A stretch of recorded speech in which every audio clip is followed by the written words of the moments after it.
যারা অনেক বেশি বড় দায়িত্বশীল তারা কি ছোট কাজের খবর রাখে? আরো আস্তে খবর রাখে?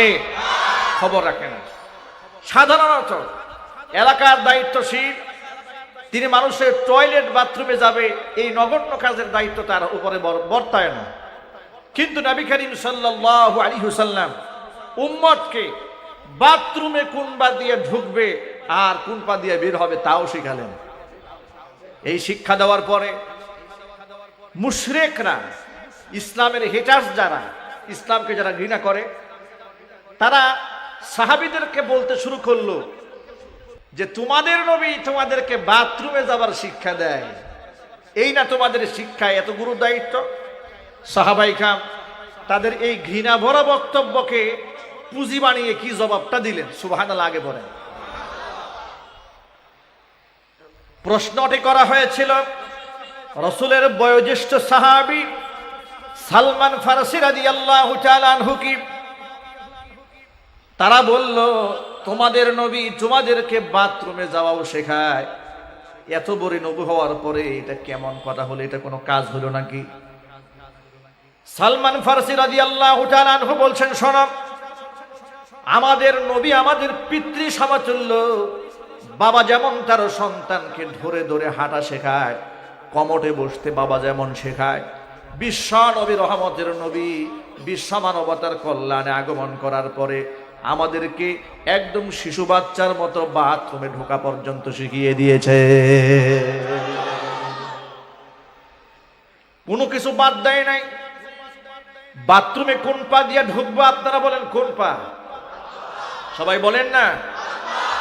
বের হবে কোন পা দিয়ে? ঢোকার সময় কি বলবো? ইন্নী আউযু বিকা মিনাল খুবুসি ওয়াল খাবাইস। এই যে আপনারা বলেন যে খুবুসি ওয়াল খাবাইস, অন্যায় থেকে, খারাপ জিনিস থেকে, খারাপ কাজ থেকে এবং খারাপ ভূত প্রেত থেকে, জিনের আসর থেকে তোমার কাছে পানাহা চাই।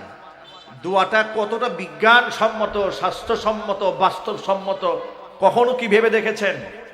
কখনো আপনারা ভাবেন নাই। খুবুস, বাথরুমে যাওয়ার পরে মানুষের প্রয়োজনে তার গায়ের কাপড় সরাতে হয়, ঠিক কিনা? সরাবার পরে শয়তান ওই বাথরুমের নীরব জায়গায় বসে আপনাকে হাজার কুমন্ত্রণা দেবে, আপনাকে অশ্লীল কাজে শয়তান চিন্তায় ফেলে দেবে। আপনি ঢোকার সময় আল্লাহর কাছে পানাহা চাইলেন যে আল্লাহ, এই অশ্লীল কাজ যা বাথরুমের মধ্যে মানুষেরা করে এখান থেকে তুমি আমাকে রক্ষা করো, আর বদ জিনের খারাপি থেকে, দুষ্টামি থেকে আল্লাহ তুমি আমাকে রক্ষা করো। সুবহানাল্লাহ বলবেন না? কত সুন্দর করে সুনিপুণ ভাবে ইসলামের প্রতিটি আদর্শ আল্লাহর নবী আমাদেরকে শিখিয়ে দিয়েছেন। মসজিদে ঢোকার সময় কোন পায়ে আগে? বের হব কোন পা দিয়ে? ঢোকার সময় কি বলবো? আল্লাহুম্মা আফতাহলি আবওয়াব রাহমাতিক। দোয়ার মধ্যে বললেন আল্লাহ তোমার রহমতের দোয়া আমাদের জন্য উন্মুক্ত করে দাও। আবার নামাজ যখন শেষ হয়েছে, মসজিদ থেকে বাম পা দিয়ে যখন বের হয়ে গেলাম, তখন কি বলবো আমরা? আল্লাহুম্মা ইন্নী আসআলুকা মিন ফাদলিক। এখন এই ফাদলিক মানে কি? আল্লাহ তোমার কাছে আমি ফাদলুন চাই। শুধুমাত্র দোয়া সারাটা জীবন পড়েছেন, কোনো দিন ভাবেন নাই যে আল্লাহর কাছে চাইটা কি। এর মানে হলো নামাজ যখন শেষ হয়ে গেছে, আল্লাহ এবার দুনিয়াতে বেঁচে থাকতে হলে আমার রিজিকের প্রয়োজন, আল্লাহ আমি তোমার কাছে রিজিক চাই। সুবহানাল্লাহ বলেন। নামাজ তো শেষ হয়েছে, তোমার রহমত আমি পেলাম, এখন এই মসজিদ থেকে বের হচ্ছে আমি, আমার তো পৃথিবীতে বাঁচতে হবে, ইবাদত করতে হবে, আমাকে বাঁচতেও হবে। দেখুন, ইসলামে বৈরাগ্যতার কোনো স্থান নাই। ব্যবসা বাণিজ্য, স্ত্রী সন্তান সব ফেলে দিয়ে জঙ্গলে গিয়া বছরের পর বছর কাটাবে, এটার নাম ইসলাম নয়। সুবহানাল্লাহ। লা রাহবানিয়াতা ফিল ইসলাম। ইসলামে বৈরাগ্যতা বলতে কিচ্ছু নাই। গোটা জিন্দেগিটা ইবাদত, গোটা জীবনটাকে আল্লাহ পাক ইবাদত বানিয়ে দিয়েছেন। আল্লাহ নবী সাল্লাল্লাহু আলাইহি ওয়াসাল্লাম আমাকে সব শিখালেন। জামা পরবো আগে ডান হাতা ঢোকাবো, পরে বাম হাতা। জামা পরার দোয়া আছে, খোলার দোয়া আছে। ওযুর শুরুতে বিসমিল্লাহ পড়লাম, ওযুর শেষে কালিমা শাহাদা পড়লাম। এইভাবে প্রত্যেকটা কদমে কদমে আল্লাহর নবী আমাদেরকে তাসবিহ শিখিয়েছেন, ইবাদত শিখিয়েছেন। মানুষ যদি আল্লাহ নবী সাল্লাল্লাহু আলাইহি ওয়াসাল্লামের আদর্শিত জীবনে পথ পরিচালনা করে, তাহলে প্রত্যেকটা কদম তার ইবাদতের খাতায় লেখা হয়ে যাবে। এই জন্য কোরআন মাজিদ আল্লাহ পাক বলেন, ইয়া আইয়ুহাল্লাযীনা আমানু আতিউল্লাহ ওয়া আতিউর রাসূলা ওয়া উলিল আমরি মিনকুম। হে ইমানদারগণ, আনুগত্য করো আমি আল্লাহর, মানে কোরআন মানো। ও আতিউর রাসূল, আমার রাসূলকে মানো। ওয়া উলিল আমরি মিনকুম, তোমাদের মধ্যে মুহাক্কিক উলামা ইকরাম যারা আছে, কোরআন হাদিস বিশ্লেষণ করে যারা ফিকার চর্চা করে যারা সঠিক সিদ্ধান্ত ফতোয়া দিতে পারে, তাদের সিদ্ধান্ত মানবে। জোরে কোন সুবহানাল্লাহ। প্রিয় ভাইরা আমার, এখন কোন পথটা রাসূলের পথ, কোন পথটা আল্লাহর পথ, যে কোনো মানুষ সহজেই বুঝতে পারবে না। কোরআন এবং হাদিস ফিকাহ যারা জানেন তারাই সঠিক ভালো বুঝতে পারবেন। এজন্য আল্লাহ পাক বলেন, আমাকে মানো, আমার রাসূলকে মানো, এবং যারা কোরআন হাদিস রিসার্চ করে যারা সঠিক বক্তব্য দিতে জানে, দায়িত্বশীল উলামা ইকরাম, তাদের কথা মানো। আল্লাহু আকবার বলো, আরো জোরে কোন আল্লাহু আকবার। প্রিয় ভাইরা আমার, হাজারো দল হবে, মানুষ শতটা বিভক্ত হয়ে যাবে, উম্মতে মুহাম্মাদের মধ্যে ৭৩ কাতার হয়ে যাবে। আল্লাহ নবী বলেন, কুল্লুহুম ফিন্নার ইল্লা মিল্লাতান ওয়াহিদা। ৭৩ কাতারের ৭২ কাতারে জাহান্নামী হবে, শুধুমাত্র একটা কাতার হবে জান্নাতি। সাহাবায়ে কেরাম বড় শঙ্কিত হয়ে গেলেন, তারা ভয় পেয়ে গেলেন। তারা বললেন, ইয়া রাসূলুল্লাহ, যে কাতারটা জান্নাতি হবে, মা হিয়া ইয়া রাসূলুল্লাহ, তার পরিচয় কি? এটার জানার কোনো দরকার আমাদের নাই, দরকার আছে। এখন এর সাথে আমাদের এখন মিলাতে, আমাদের জীবনটাকে এর সাথে এখন আমরা সেট করব। আল্লাহ নবী বলেন, সমস্ত কাতারগুলা জাহান্নামী, একটি কাতার জান্নাতি। সেই কাতারটা শোনো, মা আনা আলাইহি ওয়া আসহাবি, যে আদর্শের উপর আমি নবীজি নিজে ছিলাম এবং আমার সাহাবীরা যে আদর্শের উপর প্রতিষ্ঠিত ছিল, ওই আদর্শিত কাতারটা জান্নাতি কাতার। এখন নবীজির কাতার এবং সাহাবীদের কাতার যে জান্নাতের কাতার, এর স্বীকৃতি তো হাদিসের মধ্যে পাওয়া গেল। এই জন্য হাদিসের ব্যাখ্যা সাহাবায়ে কেরাম খুব ভালো বুঝেছেন। এই জন্য সিদ্ধান্ত গ্রহণ করার আগে হাদিসের ব্যাখ্যা বুঝতে হবে সাহাবায়ে কেরামের জিন্দেগি থেকে। ঠিক কিনা?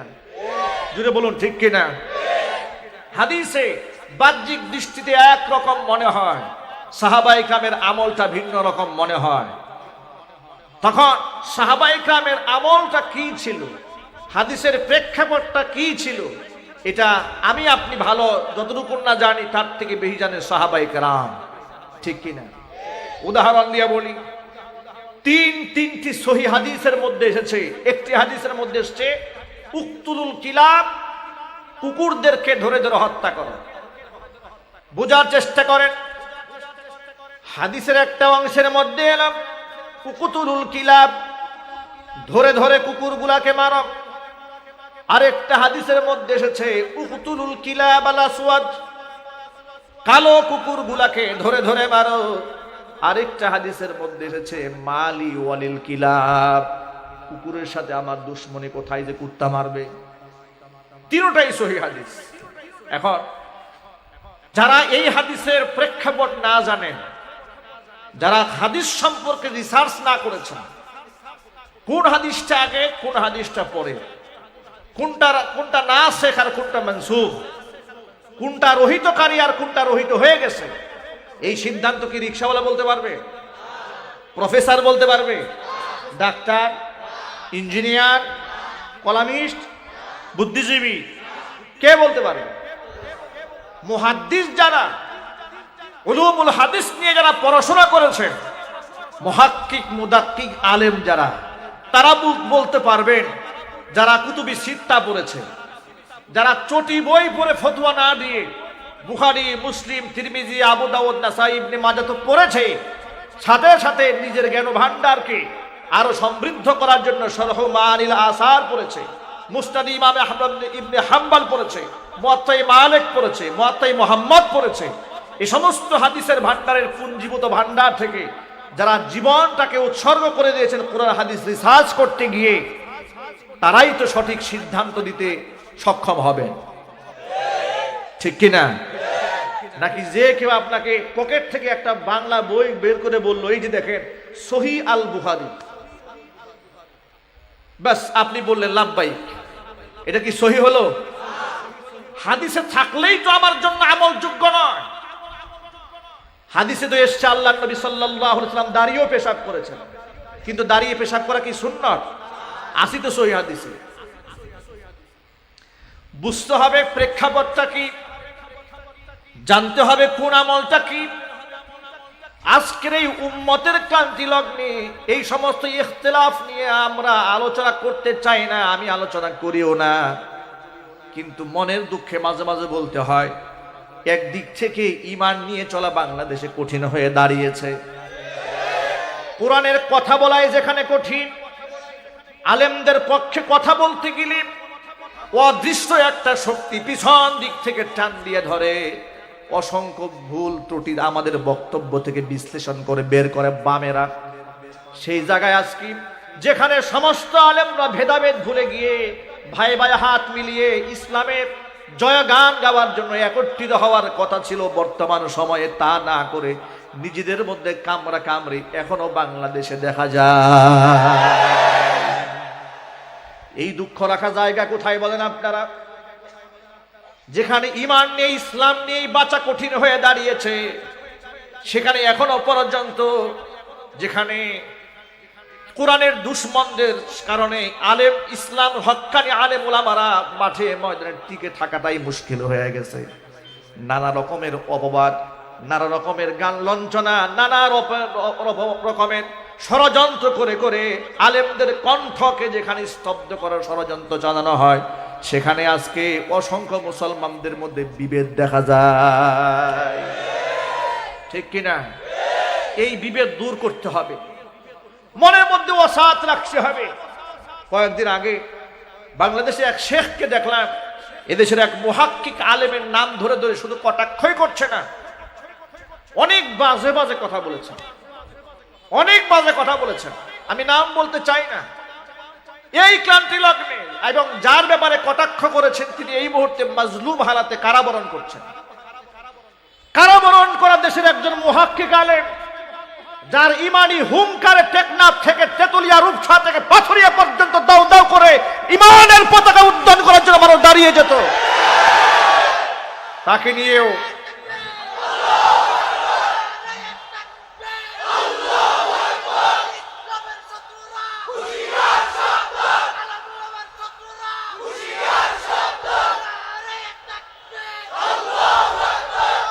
সেই শায়েখ মিষ্টি মিষ্টি ভাষায় তার বক্তব্য বিশ্লেষণ করে তাকে মানুষের সামনে খাটো করছে। রিসেন্টলি এই সপ্তাহে, এক সপ্তাহ আগের ঘটনা, আমি বক্তব্যটা দেখে অশ্রু সংবরণ করতে রাখতে পারলাম না। আহারে, ১৫০০ বছর আগে আব্দুল্লাহ ইবনে উবাই ইবনে সালুলকে দেখার আমার সৌভাগ্য হয় নাই, কিন্তু বর্তমান জামানায় আলেমের লেবাস ধারণকারী মুনাফিকদেরকে দেখার সুযোগ হয়েছে। ও মুসলমান ভাইদেরকে বলছি, মুসলিম জাতিসত্তার বিরুদ্ধে মুসলমানদের ঐক্য বিনষ্ট করার জন্য যে পোশাকেই, যে লেবাসেই, যে আদর্শেই সমাজে আসুক না কেন, সমস্ত মুসলমান তাকে বয়কট করতে হবে।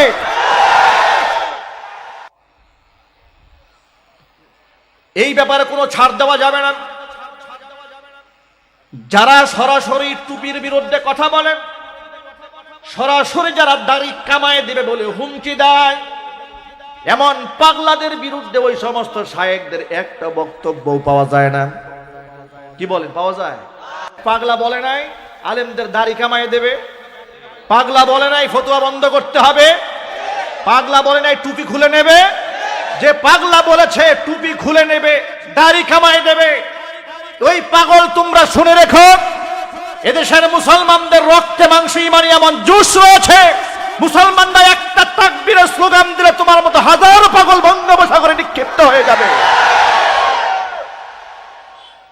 কিন্তু তাদের বিরুদ্ধে এই তথাকথিত শায়েখদের কোনো ফতোয়া নাই, কোনো বক্তব্য নাই, কোনো প্রতিবাদও নাই, বরং এমন কথা বলে যে কথা বলার কারণে এই পাগলা খুশি হয়ে যায়। অতএব ইসলাম বিদ্বেষীরা খুশি হয় যে কথা বললে, সেই কথা যার জবান থেকে বের হয় কসম আল্লাহর, সেই ইসলামের হিতাকাঙ্ক্ষী নয়, ইসলামের দুশ্মন। এর সাথে কি আপনারা একমত আছেন? একমত কারা কারা দুহাত দেখতে চায়? কারা কারা একমত আছেন দুহাত দেখতে চায়?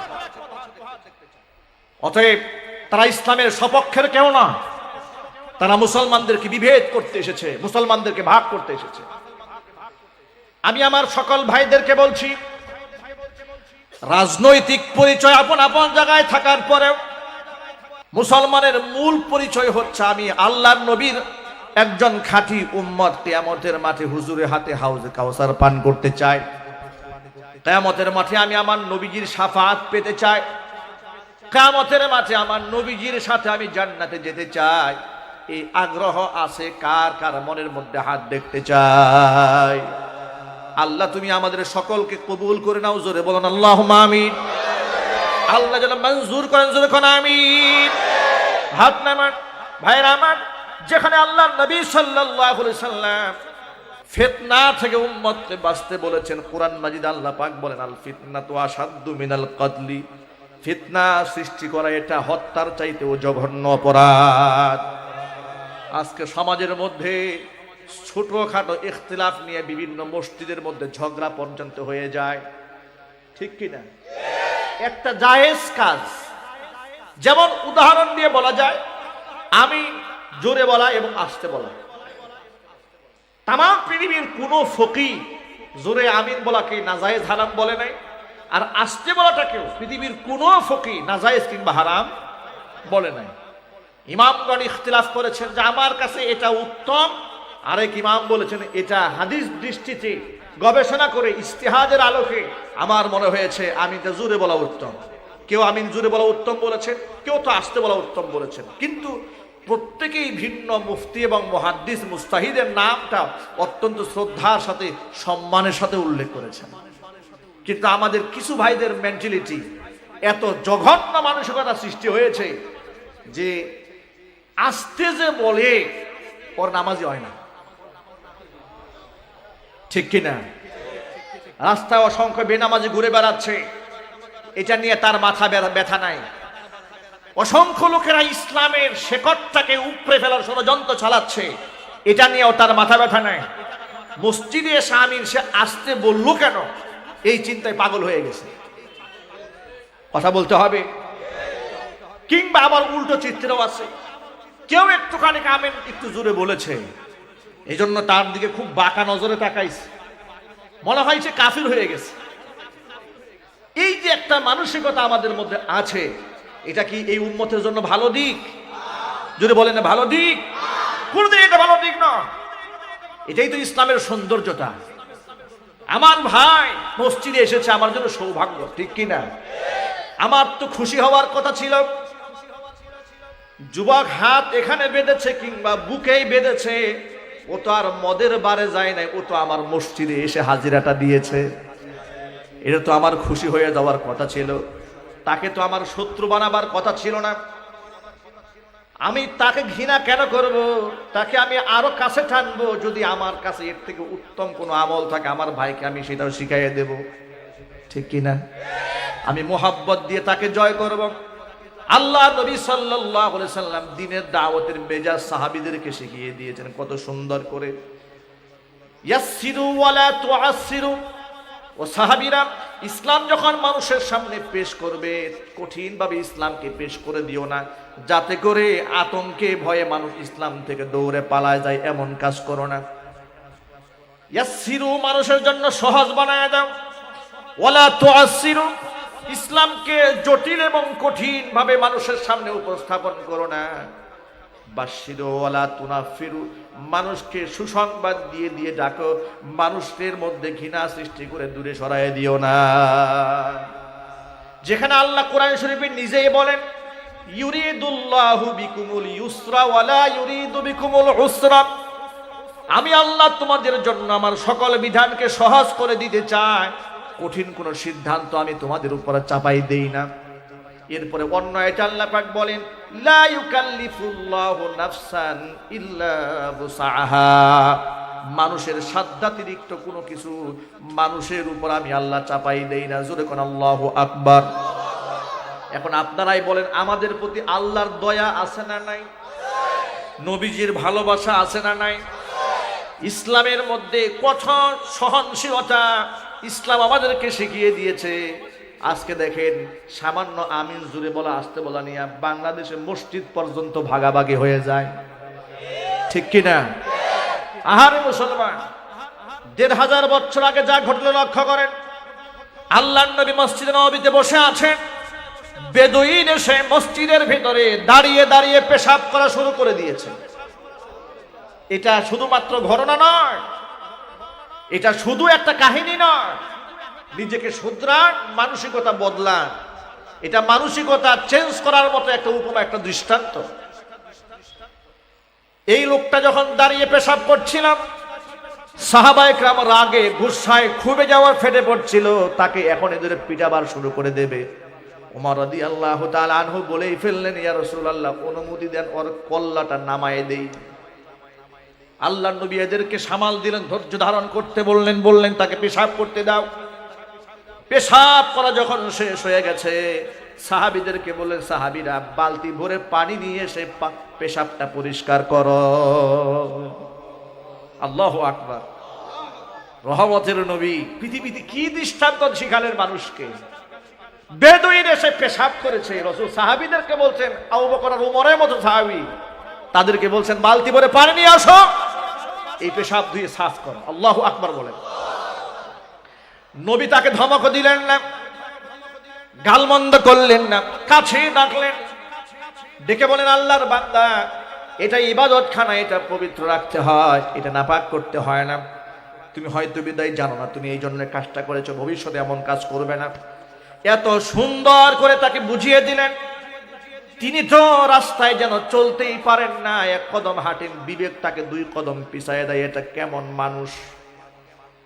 যেখানে তার সঙ্গীরা আমাকে মারার জন্য উদ্গ্রীব হয়ে বসে আছি, আমাকে হাতের কাছে পেলে আমাকে ভর্তা বানায় ফেলবে, চোখের লালিমা দিয়ে আমার দিকে তাকাচ্ছে, সেই জায়গায় তিনি একটুখানি গুসাও দেখালেন না। কি মোহাব্বত তার দিলে, কি তার ভালোবাসা! ইনি সাধারণ মানুষ হতেই পারেন না, নিশ্চয়ই তিনি বিশ্বনবী। তার বিবেকটাকে ইসলামের প্রতি ঝুঁকিয়ে দিয়েছি। আল্লাহর নবীর এই নমনীয়তা ইসলামের প্রতি তাকে আকৃষ্ট করে দিয়েছে। আল্লাহর নবী সাল্লাল্লাহু আলাইহি ওয়াসাল্লামের হাতে তিনি হাত রাখলেন, হাত রেখে বলছেন, ইয়া রাসূলুল্লাহ, আমি বুঝতে পেরেছি আপনি দুনিয়ার সাধারণ কোনো মানুষ নন। সাধারণ মানুষ যদি আপনি হতেন, আজকে আমি যা করেছি আপনি আমাকে শেষ করে দিতেন। আপনার এই আচরণ প্রমাণ করে আপনি মহামানব। সুতরাং আমি আর ইসলামের বাহিরে থেকে জীবন ধ্বংস করতে চাই না, আপনি আমাকে কালিমা পড়িয়ে মুসলমান বানিয়ে দিন। যুবকটি পড়ে নিয়েছে লা ইলাহা ইল্লাল্লাহু মুহাম্মাদুর রাসূলুল্লাহ সাল্লাল্লাহু আলাইহি ওয়াসাল্লাম। প্রিয় ভাইরা আমার, এই কাহিনী আপনাদের সামনে শোনাবার উদ্দেশ্য কোনো কিচ্ছা নয়। আমি হাদিস থেকে শুধু একটা দৃষ্টান্ত বোঝাতে চাইলাম। একজন গ্রাম্য বেদুইন মানুষ মসজিদের মধ্যে দাঁড়িয়ে পেশাব করার মতো এত জঘন্য অপরাধ করার পরেও যদি আল্লাহর নবী তার উপর সহনশীল হতে পারেন, তাকে যদি সুন্দর ব্যবহার দেখাতে পারেন, আজকে ইসলামের সেই আদর্শ, নবী করিম সাল্লাল্লাহু আলাইহি ওয়াসাল্লামের সেই আদর্শ আমরা ভুলে গেলাম কেন? আমাদের মতো এত ক্ষোভ কেন, এত জেদ কেন? আমাদের সমাজের কিছু ভাইরা উঁচা টুপি পরেন, কিছু ভাইরা নিচা টুপি পরেন, কিছু ভাইরা 5 কুল্লি পরেন, কিছু ভাইরা শক্ত টুপি পরেন, কিছু ভাইরা পাগড়ি পরেন, ঠিক কি না? যেটাই পড়ুক না কেন, আপনারা বলেন এর মাধ্যমে প্রমাণ হয় না লোকটা মুসলমান? কি বলেন আপনারা? প্রমাণ হয় না? যে টুপি মাথায় দিক না কেন, মনে হয় না নবীজির উম্মত? কথা বলেন না, আওয়াজ নাই আপনাদের। ওনারা আর কথা বুঝন, জবাব আসতে দেন কেন? জোরে জবাব দেন। বোঝা যায় না সে মুসলমান? যদি বোঝা গিয়ে থাকে, এতটুকুন দিল থেকে স্বীকৃতি কেন দেন না যে যুবকটার মাথায় তো টুপি নাও থাকতে পারত, সে তো আমার রসুলকে মোহাব্বত করে মাথায় টুপিটা উঠিয়েছে, ঠিক কিনা? আপনি তো খুশি হওয়া দরকার ছিল। হোক সে উঁচা টুপি পরেছে, হোক সে নিচু টুপি পরেছে, টুপি তো পরেছে। ইসলামের মধ্যে এমন কোনো বাধ্যবাধকতা করা হয় নাই যে টুপি এরকম হতেই হবে, এমন কোনো গাইডলাইন ইসলামে দেওয়া নাই। একটা মূলনীতি মনে রাখেন, কিছু কিছু ব্যাপারে ইসলাম উদার পন্থা অবলম্বন করেছে।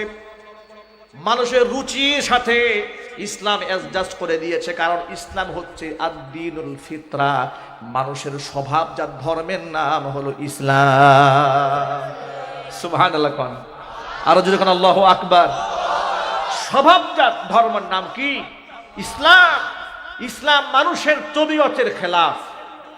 মানুষ যা চায় না, মানুষের আভ্যন্তরীণ অবয়ব যা অ্যাকসেপ্ট করতে পারবে না, গ্রহণ করতে পারবে না, এমন কোন বিধান ইসলামে দেওয়া হয়নি। আল্লাহু আকবার। এই জন্য রঙের মধ্যে টুপিকে সীমাবদ্ধ ইসলাম করেনি, কালারে ইসলাম জামা কাপড়কে সীমাবদ্ধ করেনি। সফেদ পোশাক, সাদা পোশাকে উত্তম বলা হয়েছে, কিন্তু নবী করিম সাল্লাল্লাহু আলাইহি সাল্লাম কালারফুল পোশাক পরেছেন, কাজ করা জামা পরেছেন। পোশাকের ক্ষেত্রে ব্যাপ্তি, ওয়াসাত, শিথিলতা রয়েছে। সাহাবায়ে কেরাম তা দেখিয়েছেন, নবী করিম সাল্লাল্লাহু আলাইহি সাল্লাম তা দেখিয়েছেন।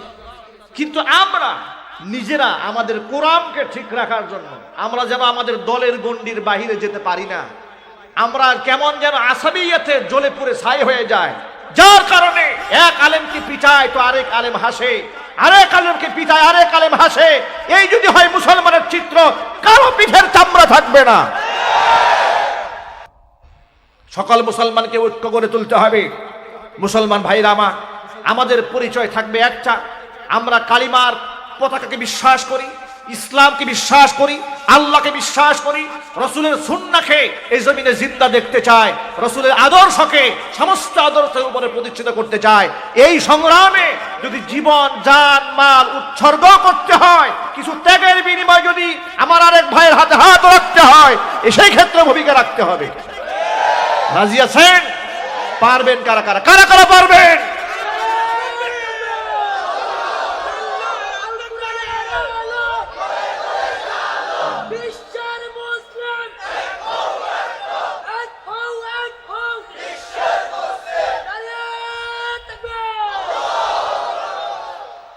এজন্য ইসলাম যেখানে শিথিলতা করেছে, আপনি আপনার মনের সংকীর্ণতা দূর করে দেন।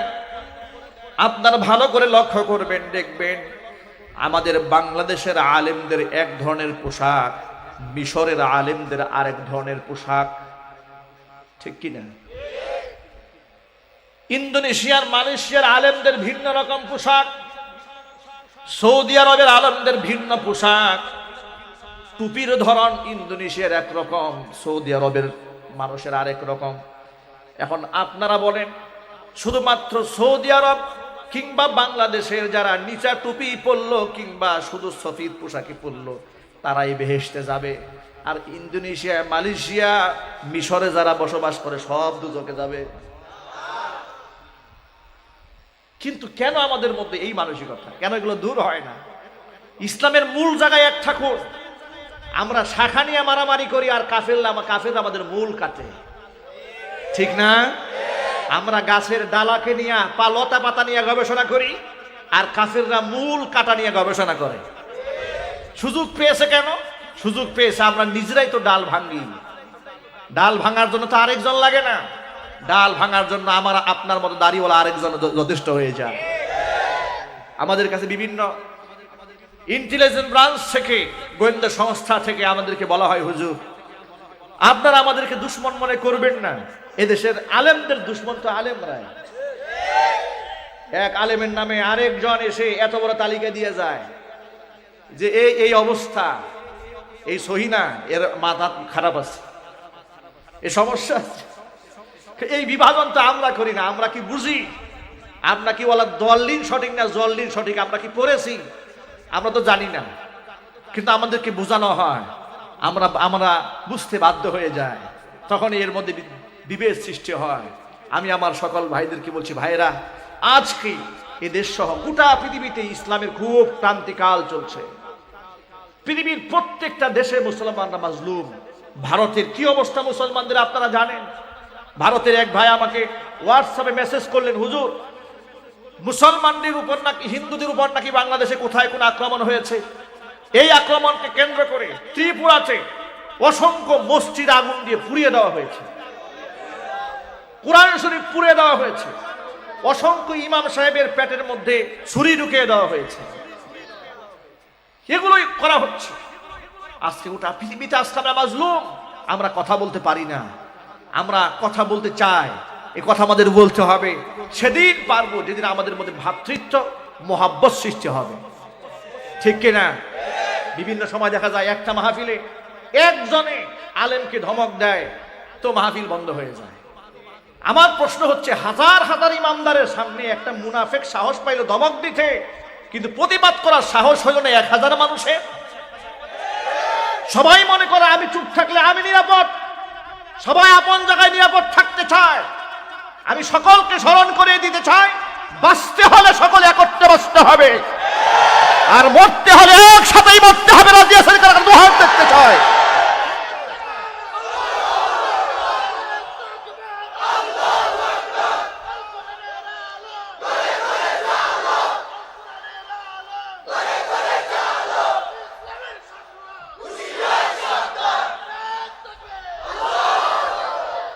বাঁচতে হলে একসাথেই বাঁচব, মরতে যদি হয় একসাথেই মরব। আর সেটা নিজেরা কামরা কামড়ি করে মরব না। আল্লাহর দ্বীনের জন্য বাঁচতে চাই, আল্লাহর দ্বীনের জন্যই কথা বলতে চাই। বাঁচতে যদি হয় তো ইসলামকে বক্ষে ধারণ করেই বাঁচব, মরতেও যদি হয় ইসলামকে বক্ষে ধারণ করেই মরব। ইসলামকে ছেড়ে বাঁচতেও চাই না, ইসলামকে বাদ দিয়া মরতেও চাই না আমরা, ঠিক কিনা? ইসলামকে বাদ দিয়া নিরাপদ থাকতে চাই না। ইসলাম গ্রহণ করার কারণে যদি আমি অনিরাপদ হয়ে যাই, আমি ওই অনিরাপত্তার মধ্যে আমি চিরসুখ খুঁজে নেব। বলে দিনকাল ভালো না হুজুর, এই জন্য দাড়ি কামাই ফেলছে। আছে না নাই? দাড়ি ছিল লম্বা লম্বা, খাটো হয়ে গেছে। ব্যাপারটা কি ভাই? কিছুদিন আগে দাড়ি দেখলাম লম্বা, ইদানিং খাটো হয়ে গেছে। হুজুর দিনকাল ভালো না, এই জন্য কামাই ফেলছি। উনি নিরাপত্তা খুঁজে পেয়েছে ইসলাম ছাড়ার মাধ্যমে। আমি বলি ভাই, গজব যখন আসবে আপনার এই কুকর্মের কারণেই আসবে, ঠিক কিনা? আর সাহায্য যদি আসে, আল্লাহর নুসরত যদি আসে, তো সুন্নতের উপর পাবন্দি করার কারণেই আসবে। কোরআন মাজিদের মধ্যে আল্লাহ পাক বলেন, ওয়ালা তাহিনু ওয়ালা তাহজানু ওয়া আনতুমুল আ'লাউনা ইন কুনতুম মুমিনিন। হীনমন্যতায় ভোগো না, কষ্ট নিও না। ওয়া আনতুমুল আ'লাউনা, বিজয় তো তোমাদেরই হবে। শর্ত আছে একটা, ইন কুনতুম মুমিনিন, যদি তোমরা ঈমানদার হতে পারো। ঈমানদারদের বিজয় দেবেন কে? ওয়াদাকার। আল্লাহ কি মিথ্যা ওয়াদা করেন? তবে আমাকে আপনাকে কঠিন পরীক্ষার সম্মুখীন হতে হবে, এটাও আল্লাহ পাক কুরআনেই বলে দিয়েছেন। আল্লাহ পাক ভিন্ন আয়াতের মধ্যে বলেন, আহাসিবান নাসু আইয়ুতরাকু আইয়াকুলু আমান্না আইয়াকুলু আমান্না ওয়া হুম লা ইফতানুন। মানুষ কি ধারণা করে বসে আছে নাকি? আইয়ুতরাকু আইয়াকুলু আমান্না, শুধু তারা মুখে বলবে আমি ঈমান এনেছি, আর তাদেরকে ছেড়ে দেওয়া হবে। ওয়া হুম লা ইফতানুন, এদের কোনো পরীক্ষা করা হবে না। এই ধারণা কি মানুষ করে বসলো নাকি? ওয়ালাকাদ ফাতান্নাল্লাযীনা মিন ক্বাবলিহিম, অথচ তাদের পূর্বে যারা পৃথিবীতে এসেছিল তাদের কাছ থেকে আমি পরীক্ষা নিয়েছিলাম। ফালা ইয়ালামান্নাল্লাহুল্লাযীনা সাদাকু ওয়া লা ইয়ালামান্নাল কাযিবিন, আমি অবশ্যই জেনে নেব ঈমানের দাবিতে কে সত্যবাদী আর ঈমানের দাবিতে কে মিথ্যাবাদী। এটা আমি অবশ্যই যাচাই করেই ছাড়ব। ঈমানের দাবিতে কে সত্যবাদী আর কে মিথ্যাবাদী, এটা আমি অবশ্যই জাস্টিফাই করব। এত সহজে আমি কাউকে ছেড়ে দেব না। এই জন্য দুনিয়াতে ঈমানের উপর থাকতে গেলে আপনার পরীক্ষা তো আসবেই, এটা আমি চাইলেও আসবে, না চাইলেও আসবে। আর পরীক্ষার জন্যই তো আল্লাহ সৃষ্টি করেছেন। কোরআন মাজিদে আল্লাহ পাক বলেন, আল্লাযী খালাকাল মাউতা ওয়াল হায়াতা লিয়াবলুয়াকুম আইয়ুকুম আহসানু আমালা। খামোখা তো সৃষ্টি করিনি, তোমাকে বানিয়ে দিলাম এই পৃথিবীতে, জীবন এবং মৃত্যু সৃষ্টি করলাম আমি আল্লাহ। লিয়াবলুয়াকুম, আমি পরীক্ষা করে নিতে চাই, আইয়ুকুম আহসানু আমালা, উত্তম আমল তোমরা কে করো আমি দেখতে চাই। আমি এই জমিনের মধ্যে অসংখ্য বাঁকা পথ ছেড়ে দেব, কিন্তু আলাল্লাহি কসদুস সাবিলি ওয়া মিনহা জাইর, সঠিক রাস্তা কোরআন নাজিল করে বলে দিয়েছি, ইন্না হাদা সিরাতি মুস্তাকিমান ফাত্তাবিউহু, এটা হচ্ছে সঠিক পথ, সিরাতে মুস্তাকিম, এই পথটাকে ফলো করো। এখান থেকে রাস্তা শুরু করবে, যেখানে রাস্তা শেষ হবে ওই ঠিকানার নাম হলো জান্নাত। বাঁকা পথে চলো না ও আমার যুবকেরা, আমার তরুণ ভাইয়েরা, পর্দার অন্তরালে মা বোনেরা। তাহলে সিরাতে মুস্তাকিম নবীজি দেখিয়ে গিয়েছেন, সাহাবায়ে কেরাম দেখিয়েছেন। নবীজির আদর্শের কাতারটা জান্নাতি কাতার। আমরা সকলেই জান্নাতে যেতে চাই, হুজুরের হাউজে কাউসার পান করতে চাই, নবীর শাফাআত পেতে চাই। আপনারা ভাবতেও পারবেন না কিয়ামতের মাঠ কত ভয়াবহ হবে সেদিন। কোন নবী কথা বলবে না, সব পেরেশান হয়ে যাবে। ইয়া নাফসি বলে চতুর্দিকে চিৎকার আওয়াজ উঠবে, মানুষেরা হয়রান হয়ে যাবে, উম্মতরা দৌড়ায় তাদের নবীর কাছে দ্বারস্থ হবে। সমস্ত নবীগণ অপারগতা স্বীকার করবেন। সর্বশেষ বিশ্ব নবী মুহাম্মদ সাল্লাল্লাহু আলাইহি সাল্লামের কাছে লোকেরা আসবে। আল্লাহর নবী মাকামে মাহমুদে সিজদায় পড়েন, এমন ভাবে কান্নায় ভেঙে পড়বেন।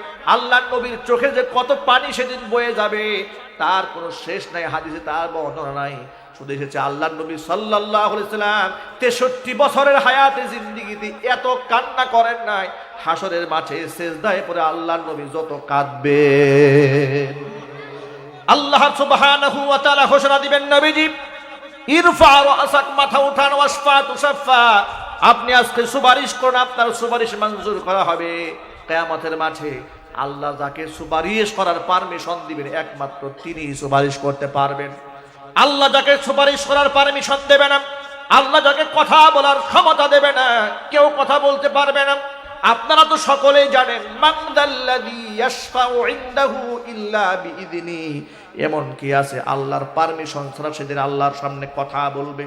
কোন দয়াল বাবা, কোন কেবলা কাবা, কোন মাজার বাবা, কোন কেবলা কাবার সেদিন কোনো খবরই থাকবে না। নবীগণ পর্যন্ত পেরেশান হয়ে যাবেন, কেউ তো উম্মতের কথা বলবেনই না। সব নবীরা ইয়া নাফসি বলে কান্নায় ভেঙে পড়বেন। একমাত্র আমার আপনার হাবিব বিশ্বনবী মুহাম্মদ রাসূলুল্লাহ সাল্লাল্লাহু আলাইহি সাল্লামকে আল্লাহ পাক আশ্বস্ত করবেন, অভয় দিবেন, মাথা উঠান। আজকে আপনি যার জন্য সুপারিশ করবেন, আপনার সুপারিশ মঞ্জুর করে তাকে জান্নাতে প্রবেশ করানো হবে। আর একটা হাদিসের মধ্যে এসেছে, আল্লাহর নবীকে আল্লাহ ডেকে বলবেন, ইয়া মুহাম্মদ আদখিল ইয়া মুহাম্মদ মিন উম্মাতিকা মাল্লা হিসাবা আলাইহিম, ও নবীজি আপনার উম্মতের ভেতর থেকে আপনি ওই সমস্ত লোকদেরকে বাছাই করে জান্নাতে ঢুকায় দেন যাদের কোনো বিচার হবে না। আল্লাহু আকবার বলেন, আর জুড়ে বলেন আল্লাহু আকবার। ভাইরা আমার, কি সৌভাগ্যবান তারা, কত ভাগ্য তাদের ভালো যাদের কোনো বিচারই হবে না। যত বড় আলেম আর যত বড় বুজুর্গের হোক না কেন, আমলের হিসাব যদি, আমল নামা যদি সামনে পেশ করা হয়, পার পেয়ে যাওয়ার কোনো উপায় কারো থাকবে না, কোনো বুজুর্গের থাকবে না, ওলি দরবেশ থাকবে না, বক্তারা থাকবে না, শ্রোতারও থাকবে না, ইমামের থাকবে না, মুক্তাদির থাকবে না। এই জন্য আমল নামা যদি হিসাবই না হয়, তোর আমল নামা দেখবই না, সূরা বেহেশতে চলে যা। কত বড় তাকদীরওয়ালা, কত বড় ভাগ্যবান তারা, কত বড় নসিব তাদের, যাদেরকে আল্লাহ বিনা হিসেবে জান্নাতে দিতে চান। ভাইরা আমার, আল্লাহর নবী একটা দোয়া আমাদেরকে শিখিয়ে দিয়েছেন যে তোমরা আল্লাহর কাছে সব সময় এই দোয়া করো, আল্লাহুম্মা হাসিবনি হিসাবান ইয়াসীরা। সবাই পড়েন, আল্লাহুম্মা হাসিবনি হিসাবান ইয়াসীরা, আল্লাহুম্মা হাসিবনি হিসাবান ইয়াসীরা।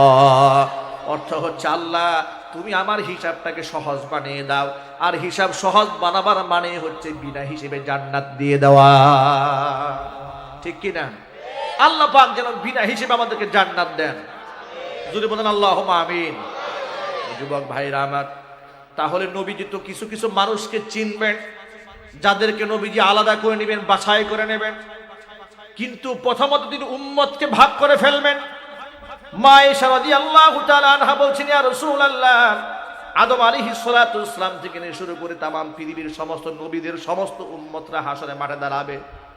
মানুষ তো দেখতে একই রকম, তামাম পৃথিবীর সমস্ত ওলিয়া উলিয়া গাউস কুতুব আবদাল সহ যত মানুষ পৃথিবীতে আছে, চেহারা তো আর ভিন্ন রকম না। মানুষের চেহারা তো মানুষের মতোই একরকম, ঠিক কি না?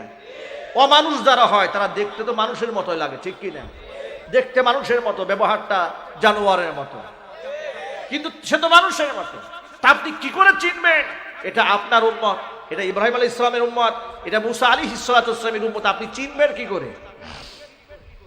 আল্লাহর নবী তখন জবাব দিবেন, আয়েশারে, একটা ঘোড়ার পালের ভিতরে কিছু ঘোড়ার কপাল এবং হাত যদি সাদা থাকে, তাহলে মালিকের ওই ঘোড়াগুলো বাছাই করতে কি কোনো কষ্ট হবে? আয়েশা রাদিয়াল্লাহু তাআলা আনহা জবাব দিয়ে বলছেন, ইয়া রাসূলুল্লাহ, তার মোটেও কষ্ট হবে না। হুজুর বলেন, আয়েশারে, অনুরূপ ভাবে কিয়ামতের মাঠে আমার উম্মতদেরকে আমি বাছাই করব তাদের ওযুর অঙ্গ প্রত্যঙ্গ দেখে। তাদের ওযুর অঙ্গ প্রত্যঙ্গ গুররাম মুহাজ্জালিন, শুভ্র নূর দ্বারা চমকাইতে থাকবে। চমকানো দৃশ্য দেখি আমি আমার উম্মতগুলোকে বাছাই করে নেব। ও যুবকেরা, আজকে অধিকাংশ মুসলমান নামাজই পড়ে না, এর চেয়ে দুঃখ আর পরিতাপের কথা আর কি হতে পারে? ওযু ভালো করে করবে তো এটা তো ওর সেকেন্ড ধাপের কথা। প্রথম ধাপ তো আগে নামাজ তো পড়তে হবে। নামাজ যে পড়ে না ছাড় ওযুর তো কোনো বালাই লাগে না। জোরে বলেন ঠিক কিনা? আমি আমার সকল ভাইদেরকে বলি, যতই আমরা চিৎকার করি, যতই চেঁচামেচি করি, দিন চাই, দিন চাই, ইমান চাই, ইসলাম চাই, সংগ্রাম করতে চাই, জিহাদ করে বাঁচতে চাই, আর জিহাদ করে মরতে চাই, যতই স্লোগান দেই না কেন, মার খেতে খেতে পিঠের চামড়া উঠে যাবে, বিজয় পতাকা আসবে না। বিজয় পতাকা সেদিন আসবে যেদিন ইমানের প্ল্যাটফর্মে নিজেকে সামিল করতে পারবো। প্রকৃত মুসলমান যদি না হতে পারি, প্রকৃত ইমানদার যদি না হতে পারি, আল্লাহ পাকের গায়বী নুসরত আসবে না, আল্লাহর সাহায্য আসবে না। এই জন্য মুসলমান তো আগে হতে হবে। আল্লাহর নবী বলেন, ৭২ কাতারা জাহান্নামী, একটা কাতারা জান্নাতি। যেই জান্নাতি কাতার আমার কাতারে শামিল হবে, আমার আদর্শকে যারা মানবে। আপনারা এক বাক্যে জবাব দিয়ে বলেন, আল্লাহ নবী সাল্লাল্লাহু আলাইহি সাল্লামের 23 বছর নবুয়তি জিন্দেগিতে নামাজ ফরজ হওয়ার পর আল্লাহর হাবিব সাল্লাল্লাহু আলাইহি সাল্লাম এক ওয়াক্ত নামাজ ছেড়েছেন? আরো জোরে। কোন সাহাবী নামাজ ছেড়েছেন? সাহাবী ছাড়বে দূরের কথা, মুনাফিকরা পর্যন্ত নামাজ ছাড়তে সাহস পেত না। কারণ নামাজ ছিল সার্টিফিকেট, নামাজ ছিল মুসলমানদের আইডি কার্ড, ন্যাশনালিটি, জাতীয়তা। নামাজ যে পড়েছে সাহাবায়ে কেরাম বলেন সে মুসলমান, নামাজ যে পড়ে নাই সাহাবায়ে কেরাম বলেছেন সে হলো বেঈমান। নামাজ হচ্ছে মুসলমানদের আইডি কার্ড। নামাজ কি? সবাই বলেন না, নামাজ কি? আইডি কার্ড, ন্যাশনালিটি, জাতীয়তা। যার নামাজ নাই, লা দীন লিমান লা সালাত আলা। যার নামাজ নাই তার দিন নাই, তার ধর্ম নাই, তার ঈমান নাই। বলে অমুক নেতার চরিত্র ফুলের মতো পবিত্র, নামাজ পড়ে নাই এক ওয়াক্ত। ঠিক কিনা? বল বহুত ভালো মানুষ নামাজ পড়ে না, ফুলের মতো পবিত্র। আমি তখন বলি, ফুলের মতো পবিত্র কথা ঠিক, কিন্তু আগে বুঝতে হবে এই ফুলটা কি গোলাপ ফুল নাকি ধুতরা ফুল। কাছে গিয়ে দেখো, চুলকাতে চুলকাতে চামড়া উঠে যাবে। তুমি যার কথা বলেছো সে যদি বেনামাজি হয় সে ফুল, তবে গোলাপ ফুল নয়, সে হচ্ছে ধুতরা ফুল। ঠিক কিনা ভাই আমার? আমি সকল ভাইদেরকে বলছি, নামাজ হচ্ছে মুসলমানদের আইডি কার্ড, নামাজ জাতীয়তা। নামাজ আছে, আমার আইডি কার্ড আছে, আমি একজন মুসলমান। এজন্য মুসলমানদের কাতারে যদি শামিল হতে না পারি, তাহলে কোন লজ্জায়, কোন শরমে কিয়ামতের মাঠে হুজুরের সামনে দাঁড়াবে, হে রাসূল একটুখানি হাউজে কাউসার দেন, পান করি। শরম তো হওয়া উচিত, লজ্জা তো হওয়া উচিত। কথা বলেন ঠিক কিনা? রসুলকে মহাব্বত করে মুখের দাড়ি রাখতে পারি না, রসুলকে ভালোবেসে আল্লাহর ভয়ে 5 ওয়াক্ত নামাজই পড়তে পারলাম না, কিন্তু 16 আনা দাবি করে বসে আছি, কিয়ামতের ময়দানে পীর সাহেব এক ধাক্কা দিয়ে বেহেশতে ঢুকাই দিবে। এই পীর বাংলাদেশে নাই? জান্নাতের টিকিট বিক্রি করে, আজীব কারবার। মক্কা মদিনার টিকিট বেচে পীর সাহেব, কবর জিয়ারত করলে নাকি মক্কা মদিনার টিকিট মিলে যাবে। এগুলো আবার ওয়াজে বলে আর পাবলিক কয় সুবহানাল্লাহ। আমি বুঝলাম না এই দেশটা যে কোন জাতের দেশ। সব সম্ভাবনার দেশ বাংলাদেশ। এখানে যদি একটা কলা গাছও দাঁড়ায় তার 10 জন মুরিদ হয়ে যায়, ঠিক কিনা? আজীব। বিশ্বাস করেন এই সাতকানিয়াতে কালকে যদি আপনি জামা খুলতে পারেন, কালকের পরের দিন আপনার 100 মুরিদ হয়ে যাবে। বলবে যে বাবা জামা খুলছে তো বড় বাবা। আমি কি মিথ্যা কথা বললাম? ল্যাংটা বাবা নাই এই দেশে, তাদের নামে মাজারও আছে। ওরা আবার গান বানিয়েছে, বাবা মরে নাই মরে নাই দিয়ে গান বানিয়েছে। জামা কাপড় রাখে নাই, নামাজ তো অনেক পরের ব্যাপার। জামায় কাপড়ই রাখে নাই গায়ে, সম্পূর্ণ উলঙ্গ। লোকেরা তার পায়ে সেজদা দেয়, তার পা ধোয়া পানি খায়। মানুষের বিবেকে শয়তানে পেশাব না করলে এই কাজ করতে পারে? যদি বলে চাওয়ার যদি প্রয়োজন হয়, আপনি ওই লোকের কাছে কেন চেয়েছেন যে নিজের প্রয়োজন আজও পূরণ করতে পারে নাই? আপনার পকেটের টাকা, আপনার বাড়ির মুরগির ডিম, আপনার দেওয়া হাদিয়া, আপনার দেওয়া গরু, আপনার দেওয়া খাসি, তার উরস শরীফে না দিলে সে নিজেই তো আপনার মুহতাজ, ঠিক কিনা? এর মানে তার নিজের প্রয়োজনটা আপনি পূরণ করেন, তাহলে আপনার প্রয়োজনটা সে কেমনে পূরণ করবে? আপনি তো এমন সত্তার কাছে চাবেন যিনি আপনার কাছ থেকে চাওয়ার কিচ্ছু নাই, শুধু আপনাকে দেবে। তিনি কে? তিনি কে? কপালপুরারা সেখানে চায় না, চাইছে ওই ল্যাংটার কাছে। দুমুঠো ভাত না দিলে যে ল্যাংটা না খায় মরবে পরের দিন, ঠিক কিনা জুড়ে বলতে হবে। এগুলো বাদ দিতে হবে ভাই, এগুলো বাদ দিতে হবে। ওই 72 কাতারে শামিল হওয়া যাবে না, জান্নাতি কাফিলায় শামিল হতে হবে। নিজেকে 5 ওয়াক্ত নামাজি হিসেবে নিজেকে গড়ে তুলতে হবে। আমার কোন কোন ভাই আজকের পর থেকে 1 ওয়াক্ত নামাজও কাজা হবে না,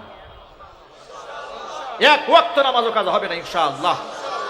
আল্লাহ যেন কবুল করেন, জোরে কোন আমিন। আল্লাহ আমাদেরকে 5 ওয়াক্ত নামাজি বানাও, আমাদের মা বোনদেরকে নামাজি বানাও, আমাদের সন্তানদেরকে নামাজি বানিয়ে দাও। হাত নামা। 2 নম্বর যুবক ভাইদেরকে আরেকটা আমল দিয়ে দিব।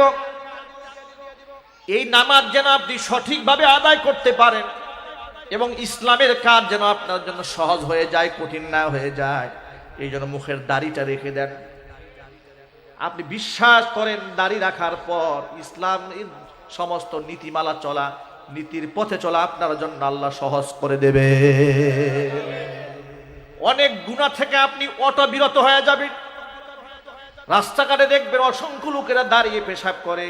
ওয়াল্লাহি ওয়া রাব্বিল কাবা, আমি কাবার রবের কসম করে বলি আমার জীবনে দাড়িওয়ালা কোনো মানুষকে দাঁড়িয়ে পেশাব করতে দেখি নাই।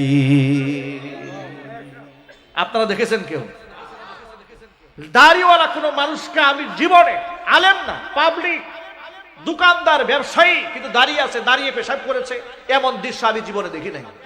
এর মানে হচ্ছে তাদের পেশাবটা এখানের প্রয়োজন নাই নাকি? কথা বলেন আপনারা, প্রয়োজন নাই? আছে।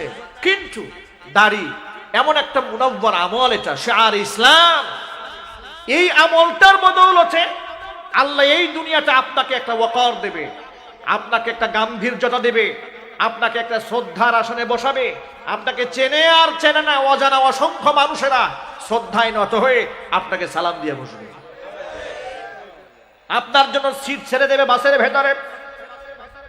দোকানদার মুখে দাঁড়িয়ে রেখেছে, গোটা মার্কেটের সব লোকেরা তাকে হুজুর বলে ডাকে, হুজুরের দোকান।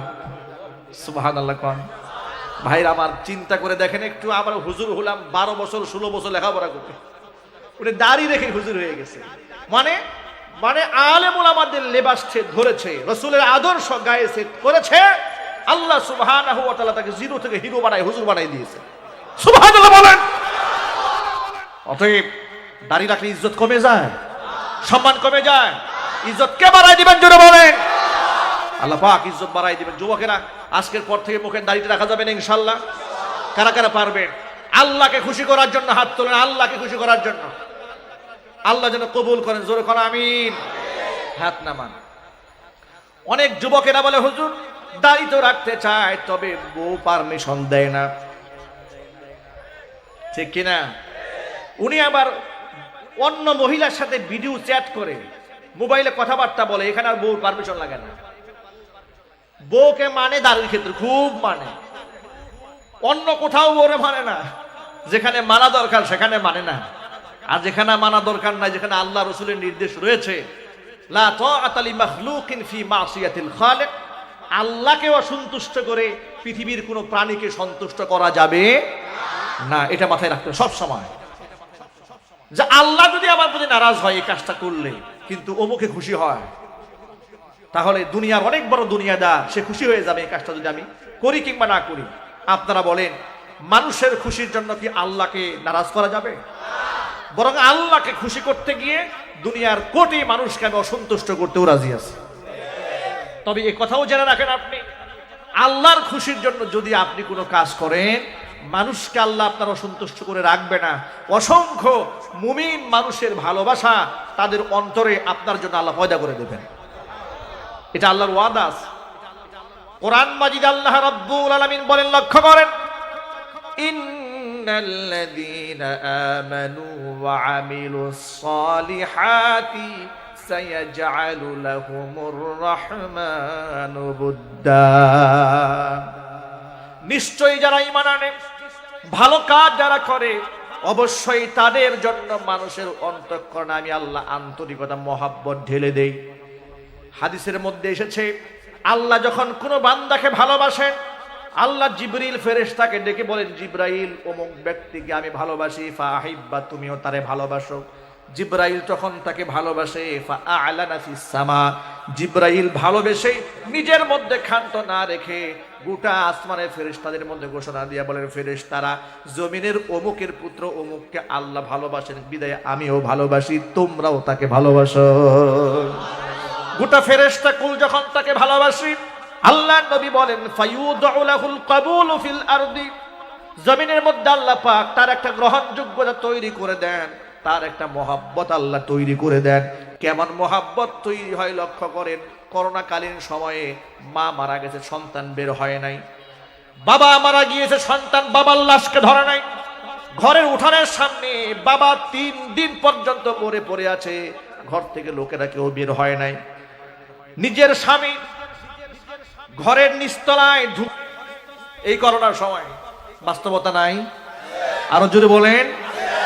যে কর্মী সারা জীবন পিছনে স্লোগান দিয়ে দিয়ে গলা ভাড়াই ফেলছে, ভেঙে ফেলেছে, কর্মীর সংসারের দায়িত্ব হয়তো এই নেতার ছিল, কিন্তু করোনার সময় মারা গেছে, 14 গোষ্ঠী উদ্ধার হয়ে গেছে, যাই নাই দেখতে, কই মরো তো একাই মরো, তোমার সাথে মরতে চাই না, ঠিক কিনা? কিন্তু সে জায়গায় একজন আলেমের মৃত্যুতে লক্ষ মানুষ জমায়েত হয়ে গেল, মিডিয়া কর্মীরা পাগল হয়ে গেল। তারা মনে মনে ভাবলো, আলেমদের এত জনপ্রিয়তা কেন? আলেমের জানাজায় এত মানুষ হয় কেন? মিডিয়ার চুলকানি শুরু হয়ে গেল, জোরে কোন ঠিক কিনা? আপনারা বলেন, যে সমালোচনা করেছে ও যদি মারা যায় 10 জন মানুষও জমা হবে না, এমনকি 50 জন আনতে গেলেও 50,000 টাকা দিলেও আসবে না, ঠিক কিনা? বলে শয়তান মরছে, ওর ধামাচাপা দিয়ে রাখ, ওখানে যাওয়া দরকার নাই। আর আলেম মরেছে, কোন এলান হয় নাই, ঘোষণা দেওয়া হয় নাই। আপনারা যারা যায় আসেন, ঘোষণা হয়নি, একটা জায়গার মধ্যে ঘোষণা হয়নি, বরং বাইকে উল্টা ঘোষণা হয়েছে যে ছোট্ট আকারে জানাজা হবে। সকাল 10টায় টাইম দেওয়া হলো, প্রশাসন বললেন ছোট্ট পরিসরে জানাজা হবে, আমরাও হাজির।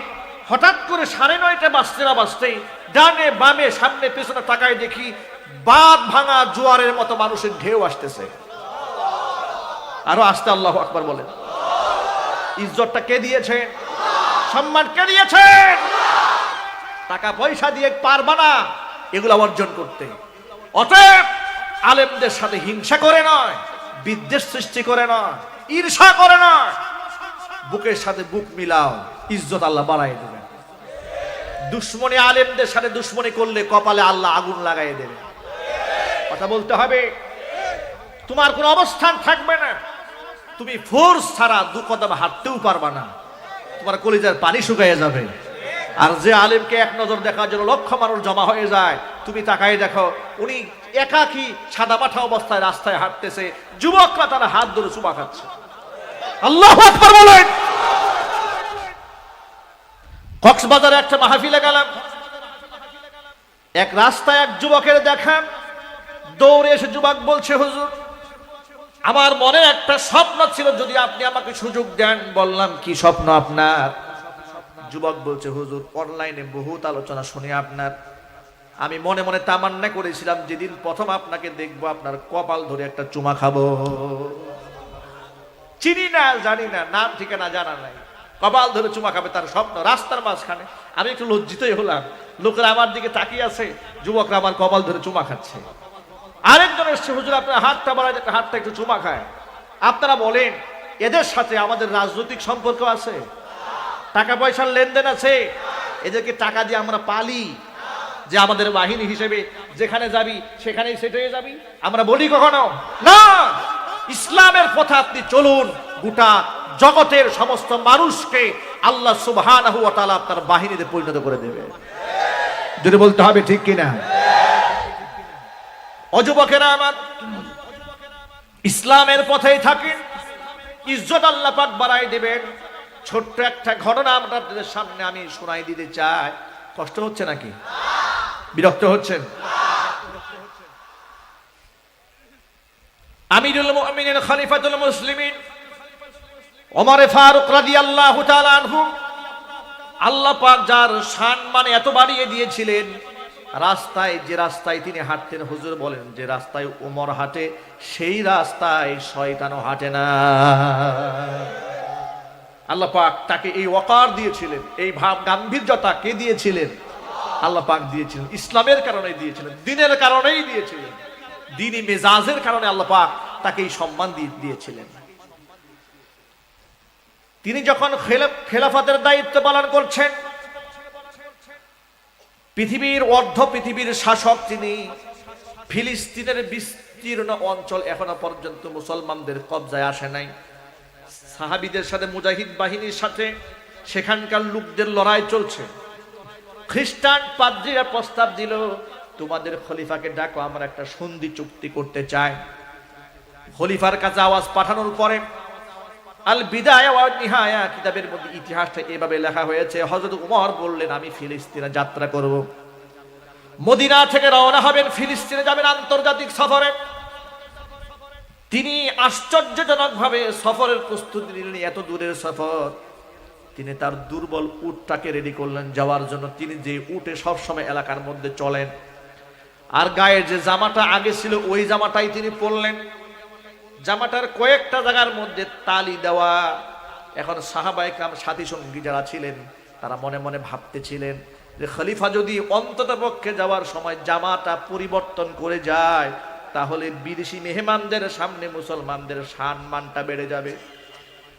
কিন্তু মুসলমানদের কি এই জীর্ণ শীর্ণ অবস্থায় যদি দেখে, খলিফাকে যদি অবস্থায় দেখে, ফিলিস্তিনের খ্রিস্টান পাদ্রীরা মালামাল টাকায় তাদের অভাব নাই, পয়সার অভাব নাই, বিরাট বড় চাকচিক্যপূর্ণ জীবন তারা যাপন করেন।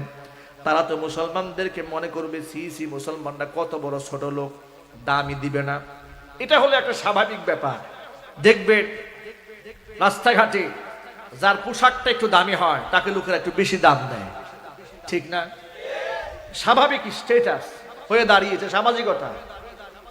আপনারা শুনেছেন আল্লামা শেখ সাদি রহমাতুল্লাহি আলাইহির গল্প আপনারা পড়েছেন না? অনেকেই জানেন। তিনি এক বাড়িতে মেহমানদারি গ্রহণ করতে গেলেন। তিনি সাদা মাঠা পোশাক পরে গেলেন। তো সেখানে তার কোনো আদর আপ্যায়ন নাই, তার সামনে কেউ খানা পিনা দেয় না, ফল টল কিছু দেয় না। তিনি বুঝতে পারলেন, জ্ঞানী মানুষ তো বুঝতে পেরেছেন। তিনি বের হলেন, খুব চাকচিক্যপূর্ণ একটা জামা পরে এবার আল্লামা শেখ সাদি অনুষ্ঠানে অংশগ্রহণ করলেন। তার সামনে ফলের অভাব নাই, খাবারের অভাব নাই। খাবারগুলো তিনি পকেটে ঢুকাচ্ছিলেন, খাবার না খেয়ে সব খানা তিনি পকেটে নিচ্ছেন। সাথী সঙ্গীরা বলছেন, আপনার কারণটা কি, ঘটনা কি? আপনি খাবার না খেয়ে সব জামার পকেটে ঢোকান কেন? তখন তিনি বললেন, এই খাবার তো আমাকে দেওয়া হয়নি, এই খাবার আমার পোশাককে দেওয়া হয়েছে। এই জন্য মনে মনে ভাবতেছি খাবার এর পোশাক, এই খানাটা তুই খা।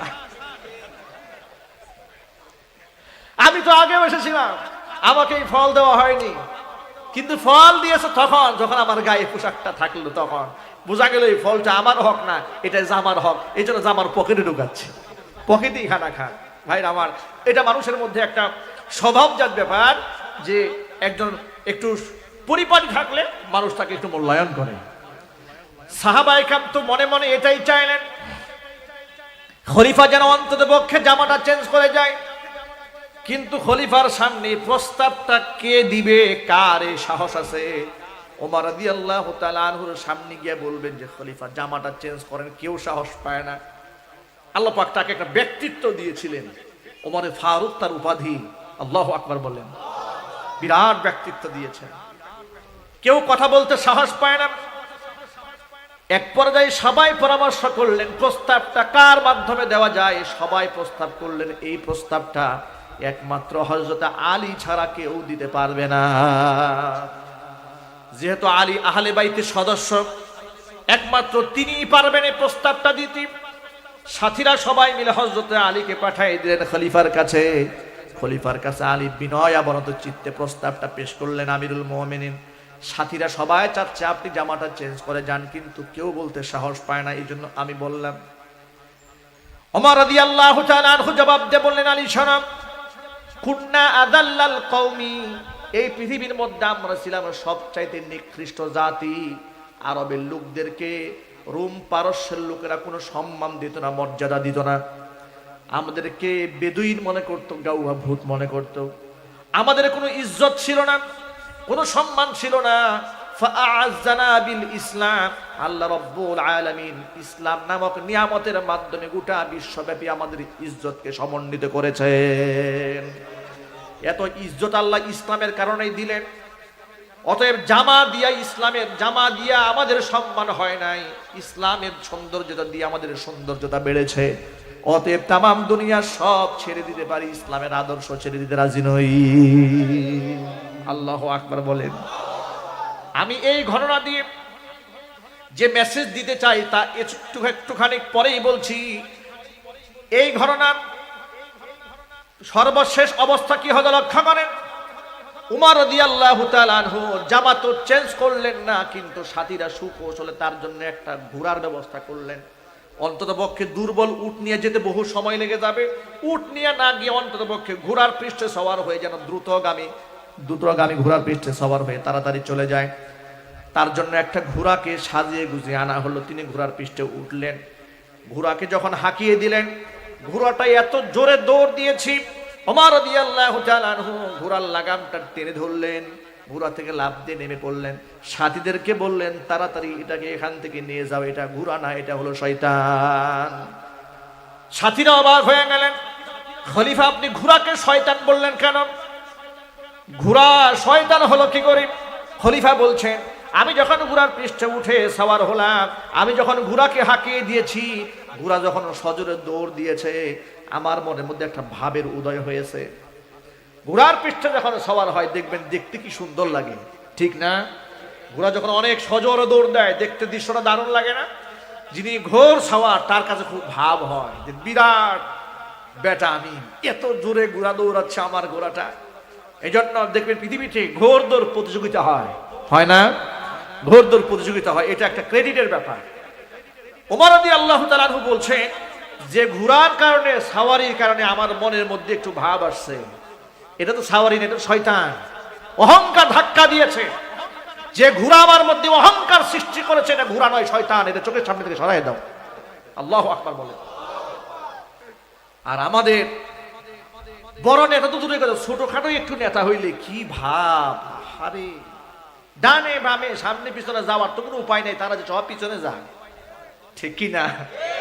ওনাকে সামনে যেতে হবে, ভাব দেখাতে হবে, দামি গাড়ি থেকে নামতে হবে, বিরাট একটা অবস্থা। খলিফা বলে সরা তাড়াতাড়ি চোখের সামনে থেকে। দুর্বল উঠে সওয়ার হলেন, সফর সঙ্গী একজন খাদেম আসলাম খাদেমকে সাথে নিয়ে রওনা হয়ে গেলেন ফিলিস্তিনের উদ্দেশ্যে। ঘোড়ার রশি ধরে ধরে আসলাম কিছুক্ষণ টানে। উমর রাদিয়াল্লাহু তাআলা আনহু বসে থাকেন, ঘোড়া ধরে উট টানতে টানতে যখন খাদেম ক্লান্ত হয়ে যায়, উমর রাদিয়াল্লাহু তাআলা আনহু উটের পিঠ থেকে নেমে যান, খাদেমকে উপরে উঠায়া দেয়। এবার খলিফা নিজের হাতে টানে। আল্লাহু আকবার, জোরে বলেন আল্লাহু আকবার। এই ইতিহাসগুলা আমাদের বাচ্চাদেরকে স্কুলে, কলেজে, বিশ্ববিদ্যালয়ে পড়ানো দরকার, ঠিক কিনা?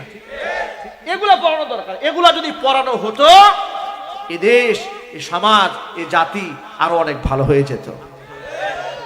দুঃখজনক ব্যাপার, নীতি নির্ধারকরা এগুলা ঢুকাবে না। এগুলা পড়লে নাকি মানুষ মৌলবাদ হয়ে যাবে, ঠিক কিনা? আশ্চর্য ব্যাপার। এগুলা পড়ানো দরকার, তাহলে মনের মধ্যে মানসিকতার পরিবর্তন ঘটবে, মানুষেরা নিজের জীবনকে বদলাতে পারবে। সুবহানাল্লাহ বলুন। এবার হযরত ওমর চলতেছিলেন, উটের রশি ধরে খাদেম উপরে, আবার খাদেম নিচে নামে, ওমর উপরে ওঠেন। এভাবেই পালাবদল চলতেছিল। চলতে চলতে চলতে চলতে এক পর্যায়ে যখন ফিলিস্তিনের মাটিতে, যেখানে মুসলিমরা দাঁড়িয়ে আছি খলিফাকে রিসিভ করার জন্য, আর খ্রিস্টান পাদ্রীরা দাঁড়ায় আছেন মুসলমানদের খলিফাকে দেখার জন্য, সেখানে পালা চেঞ্জ হয়ে গেছে। খাদেম বসে আছে উটের পিঠে, খলিফা রশি ধরে টেনে টেনে আসতেছে। কি আজীব দৃশ্য এটা! যদি দুনিয়ার সাধারণ আমাদের মতো মন মানসিকতা হতো, বলতাম রে বেটা তাড়াতাড়ি নাম, ওই যে লোক দেখা যায়, সালাম তো সব তুই পাবি, ঠিক কিনা? সালাম তো সব তুই নিয়ে নিবি, তাড়াতাড়ি নাম বেটা, আবার উঠতে দে, রশি ধর। ওমর রাদিয়াল্লাহু তাআলা আনহু তা করলেন না। করবেনই বা কেন? মান তাওয়াদা লিল্লাহি রাফাহুল্লাহ। আল্লাহর জন্য যে ব্যক্তি বিনয় অবনত চিত্ত হয়, আল্লাহ পাক তার মান মর্যাদা উপরে উঠিয়ে দেয়। রশি ধরে ধরে টানতেছি, মুসলিমরা খলিফাকে রিসিভ করলেন, তার সাথে কথোপকথন হচ্ছে, কিন্তু উটের পিঠে যে বসে আছে তার সাথে কেউ কথাই কয় না। খ্রিস্টান পাদ্রীরা একজনে মুসলিম এক ভাইকে জিজ্ঞেস করলো, আচ্ছা বলো তো তোমাদের খলিফাকে? খলিফা তো বসে আছে, তার সাথে কেউ কথাই বলে না। বলে উটের রশি ধরে যিনি টানতেছিলেন তিনি মুসলমানদের খলিফা হযরত ওমর। খ্রিস্টান পাদ্রীরা বলে উঠলেন, ও মুসলমানেরা, তোমরা হয়তো ধারণা করেছিলে তোমাদের খলিফাকে এখানে আনিয়েছি সন্ধি চুক্তি করে তাকে লাঞ্ছিত করার জন্য, মোটেও নয়। কিতাবের মধ্যে যেমন আমরা মুহাম্মদ সাল্লাল্লাহু আলাইহি ওয়াসাল্লামের জীবনী পড়েছি, তাওরাত ইনজিল কিতাবের মধ্যে আমরা শেষ নবীর 4 জন খলিফার জীবনীও আমরা পড়েছি। সেখানে এখানে আভাস দেওয়া ছিল, ভবিষ্যৎবাণী সেখানে লেখা ছিল, ফিলিস্তিন যে খলিফার হাতে বিজয় হবে, ওই খলিফা যখন ফিলিস্তিনের মাটিতে পা রাখবেন, তখন তার হাতে উটের রশি থাকবে, খাদেম উটের পৃষ্ঠে সওয়ার হয়ে থাকবে। দৃশ্যের সাথে বাস্তবতা, বাস্তব দৃশ্যের সাথে কিতাবের কথাটা হুবহু মিলে গেল। বুঝতে পারলাম এটাই হচ্ছে মুসলমানদের দ্বিতীয় খলিফা। সুতরাং আজকে শুধু বাইতুল মাকদাসের চাবিটা শুধু দেব না, কালিমার সামনে কল্লাটা পর্যন্ত সঁপে দিলাম। ও ভাইরা আমার, এই ঘটনা দিয়ে আমি আপনাদের সামনে যে বোঝাতে চাই সেটা হলো, ইসলামের মাধ্যমে আল্লাহ পাক আমাদের সম্মান দান করবেন। ইসলামটাকে জীবনের সকল ক্ষেত্রে যদি আঁকড়ে ধরে রাখতে পারি, পৃথিবীর কেউ আমাদেরকে লাঞ্ছিত করতে পারবেন না। আল্লাহ সুবহানাহু ওয়া তাআলা তার নুসরত দিয়ে আমাদেরকে সাহায্য করবেন। সুতরাং জীবনের সুখে দুঃখে, সচ্ছল অসচ্ছল, সর্বক্ষেত্রে আমরা ইসলামটাকে ধারণ করে রাখবো। নামাজ, রোজা, হজ, যাকাতের সাথে সাথে তাহজিদ, তামাদ্দুন, কৃষ্টি কালচার, কোনো ক্ষেত্রে আমরা ইসলাম খাটো হয়, আমার ধর্ম ছোট হয়ে যায়, এমন কোনো কাজ আমরা কেউ করব না। রাজি আছেন ইনশাআল্লাহ? রাজি আছেন তো ইনশাআল্লাহ? আল্লাহ তাআলা সকলকে কবুল করেন, জোরে কোন আমিন। আর চিল্লায়ে বলেন আল্লাহুম্মা আমিন। এবং আমরা বিভেদ চাই না, আমরা ঐক্য চাই। শত্রুতা চাই না, ভালোবাসা চাই, ঠিক কিনা? মোহাব্বত দিয়ে এক ভাই আরেক ভাইকে আপন করতে চায়। আমাদের মসজিদের দরজা সবার জন্য উন্মুক্ত থাকবে। আমাদের মধ্যে আসাবিয়ত গালেব না হয়। যে ভাইয়ের মাথায় টুপি নাই, সে ভাইয়ের মাথায় টুপি উঠিয়ে দেওয়ার আন্দোলন করব, ঠিক কিনা? যে ব্যক্তি মসজিদে আসে নাই, তাকে মসজিদমুখী বানাবার প্রচেষ্টা চালাবো। কিন্তু এই কথা মাথায় রাখবো না, ওর মাথায় কালারিং টুপি কেন, ও আমার দলের না, ও আমার পীরের মুরিদ না। এই চিন্তা চেতনা অন্তর থেকে সাফ করে দেন, বিজয় আসবে ইনশাআল্লাহ। আল্লাহ রাব্বুল আলামিন আমাদের সকলকে কবুল করেন, মঞ্জুর করেন, জোরে কোন আমিন। ও আমার যুবকেরা, আমার তরুণ ভাইরা, পর্দার অন্তরালে মা বোনেরা, তাহলে সিরাতে মুস্তাকিম নবীজি দেখিয়ে গিয়েছেন, সাহাবায়ে কেরাম দেখিয়েছেন, নবীজির আদর্শের কাতারটা জান্নাতি কাতার। আমরা সকলেই জান্নাতে যেতে চাই, হুজুরের হাউজে কাউসার পান করতে চাই, নবীর শাফাআত পেতে চাই। আপনারা ভাবতেও পারবেন না কিয়ামতের মাঠ কত ভয়াবহ হবে সেদিন। কোন নবী কথা বলবে না, সব পেরেশান হয়ে যাবে। ইয়া নাফসি বলে চতুর্দিকে চিৎকার আওয়াজ উঠবে, মানুষেরা হয়রান হয়ে যাবে, উম্মতরা দৌড়ায় তাদের নবীর কাছে দ্বারস্থ হবে। সমস্ত নবীগণ অপারগতা স্বীকার করবেন। সর্বশেষ বিশ্ব নবী মুহাম্মদ সাল্লাল্লাহু আলাইহি সাল্লামের কাছে লোকেরা আসবে। আল্লাহর নবী মাকামে মাহমুদে সিজদায় পড়েন, এমন ভাবে কান্নায় ভেঙে পড়বেন, আল্লাহর নবীর চোখে যে কত পানি সেদিন বয়ে যাবে তার কোনো শেষ নাই, হাদিসে তার বর্ণনা নাই। শুধু এসেছে আল্লাহর নবী সাল্লাল্লাহু আলাইহি সাল্লাম 63 বছরের হায়াতে জিন্দেগিতে এত কান্না করেন নাই। হাসরের মাঠে সিজদায় পড়ে আল্লাহর নবী যত কাঁদবেন, আল্লাহ সুবহানাহু ওয়া তাআলা ঘোষণা দিবেন, নবীজি ইরফা রাসাক, মাথা উঠান, ওয়াসফা তুসাফা, আপনি আজকে সুপারিশ করুন, আপনার সুপারিশ মঞ্জুর করা হবে। কিয়ামতের মাঠে আল্লাহ যাকে সুপারিশ করার পারমিশন দিবেন একমাত্র তিনিই সুপারিশ করতে পারবেন। আল্লাহ যাকে সুপারিশ করার পারমিশন দেবে না, আল্লাহ যাকে কথা বলার ক্ষমতা দেবে না, কেউ কথা বলতে পারবে না। আপনারা তো সকলেই জানেন, মান যাল্লাযী ইয়াশফাউ ইনদাহু ইল্লা বিইযনি, এমন কি আছে আল্লাহর পারমিশন ছাড়া সেদিন আল্লাহর সামনে কথা বলবে?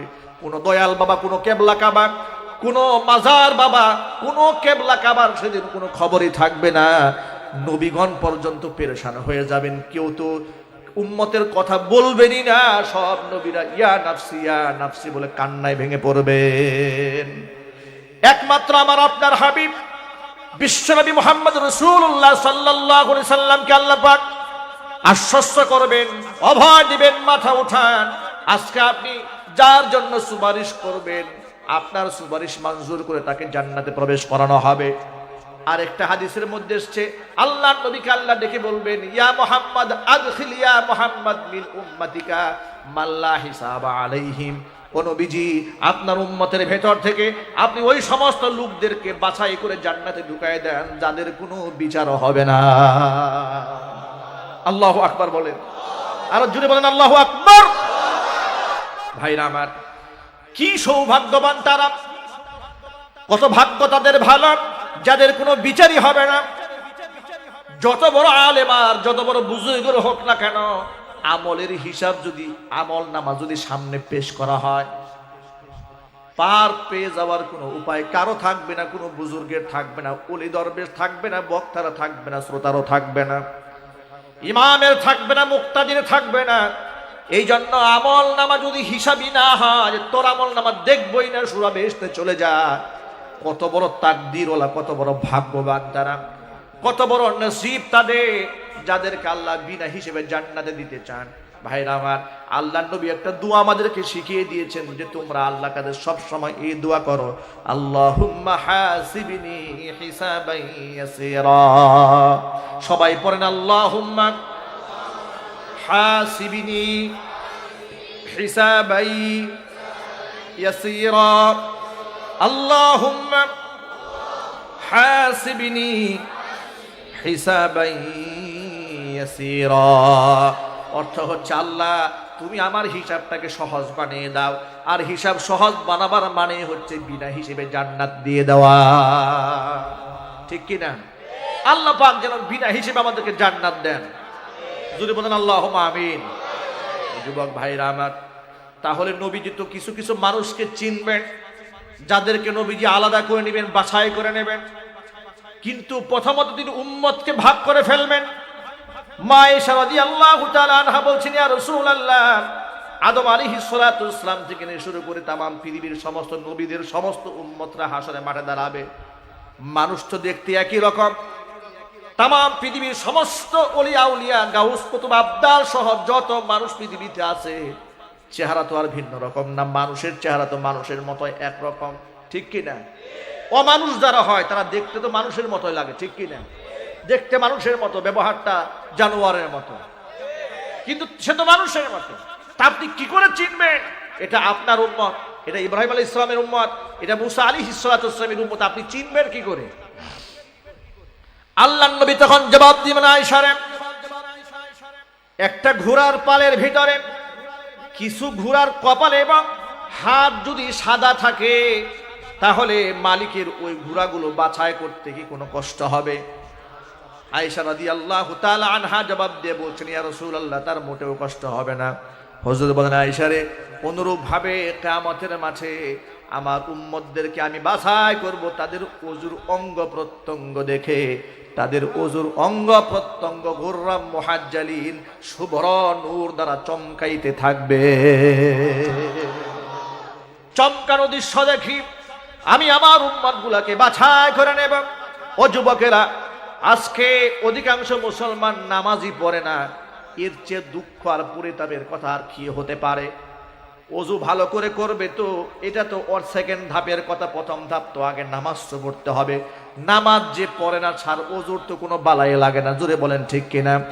আমি আমার সকল ভাইদেরকে বলি, যতই আমরা চিৎকার করি, যতই চেঁচামেচি করি, দিন চাই, দিন চাই, ঈমান চাই, ইসলাম চাই, সংগ্রাম করতে চাই, জিহাদ করে বাঁচতে চাই আর জিহাদ করে মরতে চাই, যতই স্লোগান দেই না কেন মার খেতে খেতে পিঠের চামড়া উঠে যাবে, বিজয় পতাকা আসবে না।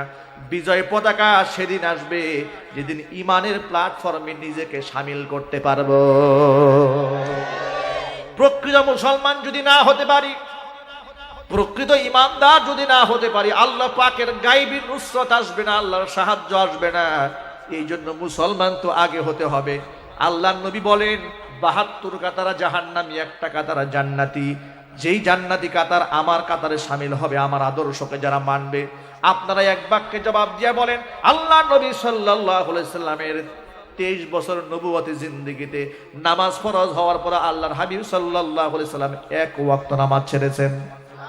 আরো জোরে। কোন সাহাবী নামাজ ছেড়েছেন? সাহাবী ছাড়বে দূরের কথা, মুনাফিকরা পর্যন্ত নামাজ ছাড়তে সাহস পেত না। কারণ নামাজ ছিল সার্টিফিকেট, নামাজ ছিল মুসলমানদের আইডি কার্ড, ন্যাশনালিটি, জাতীয়তা। নামাজ যে পড়েছে সাহাবায়ে কেরাম বলেন সে মুসলমান, নামাজ যে পড়ে নাই সাহাবায়ে কেরাম বলেছেন সে হলো বেঈমান। নামাজ হচ্ছে মুসলমানদের আইডি কার্ড। নামাজ কি? সবাই বলেন না, নামাজ কি? আইডি কার্ড, ন্যাশনালিটি, জাতীয়তা। যার নামাজ নাই, লা দীন লিমান লা সালাত লা। যার নামাজ নাই তার দিন নাই, তার ধর্ম নাই, তার ঈমান নাই। বলে অমুক নেতার চরিত্র ফুলের মতো পবিত্র, নামাজ পড়ে নাই এক ওয়াক্ত। ঠিক কিনা? বল বহুত ভালো মানুষ নামাজ পড়ে না, ফুলের মতো পবিত্র। আমি তখন বলি, ফুলের মতো পবিত্র কথা ঠিক, কিন্তু আগে বুঝতে হবে এই ফুলটা কি গোলাপ ফুল নাকি ধুতরা ফুল। কাছে গিয়ে দেখো, চুলকাতে চুলকাতে চামড়া উঠে যাবে। তুমি যার কথা বলেছো সে যদি বেনামাজি হয় সে ফুল, তবে গোলাপ ফুল নয়, সে হচ্ছে ধুতরা ফুল। ঠিক কিনা ভাইরা আমার? আমি সকল ভাইদেরকে বলছি, নামাজ হচ্ছে মুসলমানদের আইডি কার্ড, নামাজ জাতীয়তা। নামাজ আছে, আমার আইডি কার্ড আছে, আমি একজন মুসলমান। এজন্য মুসলমানদের কাতারে যদি শামিল হতে না পারি, তাহলে কোন লজ্জায়, কোন শরমে কিয়ামতের মাঠে হুজুরের সামনে যারা হে রাসূল একটুখানি হাউজে কাউসার দেন পান করি। শরম তো হওয়া উচিত, লজ্জা তো হওয়া উচিত। কথা বলেন ঠিক কিনা? রসুলকে মহাব্বত করে মুখের দাড়ি রাখতে পারি না, রসুলকে ভালোবেসে আল্লাহর ভয়ে 5 ওয়াক্ত নামাজই পড়তে পারলাম না, কিন্তু 16 আনা দাবি করে বসে আছি। কিয়ামতের ময়দানে পীর সাহেব এক ধাক্কা দিয়ে বেহেশতে ঢুকাই দিবে। এই পীর বাংলাদেশে নাই? জান্নাতের টিকিট বিক্রি করে, আজীব কারবার। মক্কা মদিনার টিকিট বেচে পীর সাহেব। কবর জিয়ারত করলে নাকি মক্কা মদিনার টিকিট মিলে যাবে। এগুলো আবার ওয়াজে বলে আর পাবলিক কয় সুবহানাল্লাহ।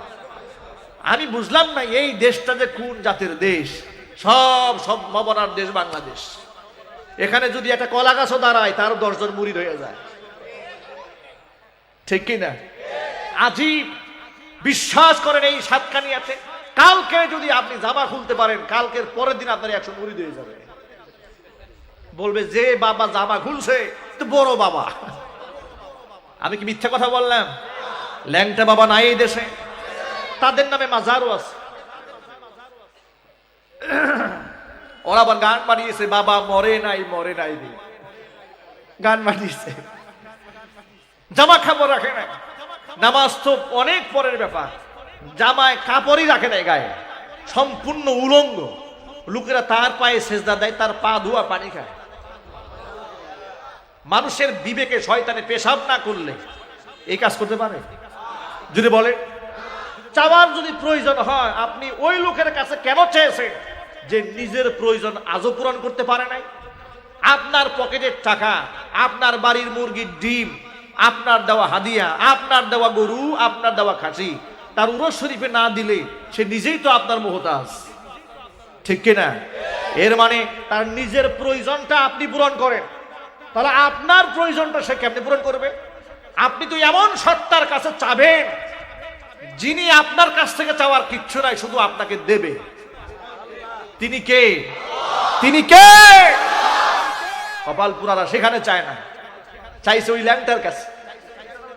দুমুঠো ভাত না দিলে যে ল্যাংটা না খায় মরবে পরের দিন, ঠিক কিনা জুড়ে বলতে হবে। এগুলো বাদ দিতে হবে ভাই, এগুলো বাদ দিতে হবে।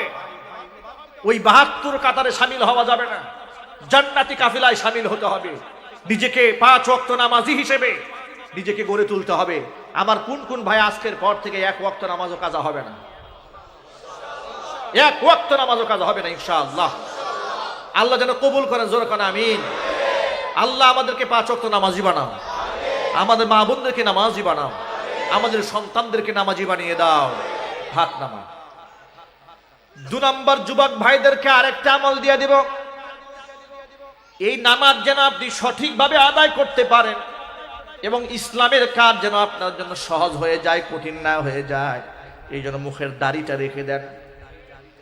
আপনি বিশ্বাস করেন দাড়ি রাখার পর ইসলামের সমস্ত নীতিমালা চলা, নীতির পথে চলা আপনার জন্য আল্লাহ সহজ করে দেবে।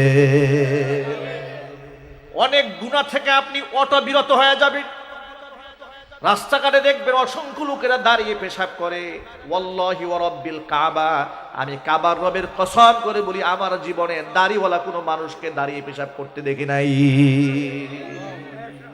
আপনারা দেখেছেন কেউ দাড়িওয়ালা কোনো মানুষকে? আমি জীবনে, আলেম না, পাবলিক, দোকানদার, ব্যবসায়ী, কিন্তু দাঁড়িয়ে আছে, দাঁড়িয়ে পেশাব করেছে, এমন দৃশ্য আমি জীবনে দেখি নাই। এর মানে হচ্ছে তাদের পেশাবটা এখানের প্রয়োজন নাই নাকি? কথা বলেন আপনারা, প্রয়োজন নাই? আছে। কিন্তু দাড়ি এমন একটা মুনাব্বর আমল, এটা শাআর ইসলাম। এই আমলটার বদৌলতে আল্লাহ এই দুনিয়াতে আপনাকে একটা ওয়াকার দেবে, আপনাকে একটা গাম্ভীর্যতা দেবে, আপনাকে একটা শ্রদ্ধার আসনে বসাবে। আপনাকে চেনে আর চেনে না অজানা অসংখ্য মানুষেরা শ্রদ্ধায় নত হয়ে আপনাকে সালাম দিয়ে বসবে। আপনার জন্য সিট ছেড়ে দেবে বাসের ভেতরে।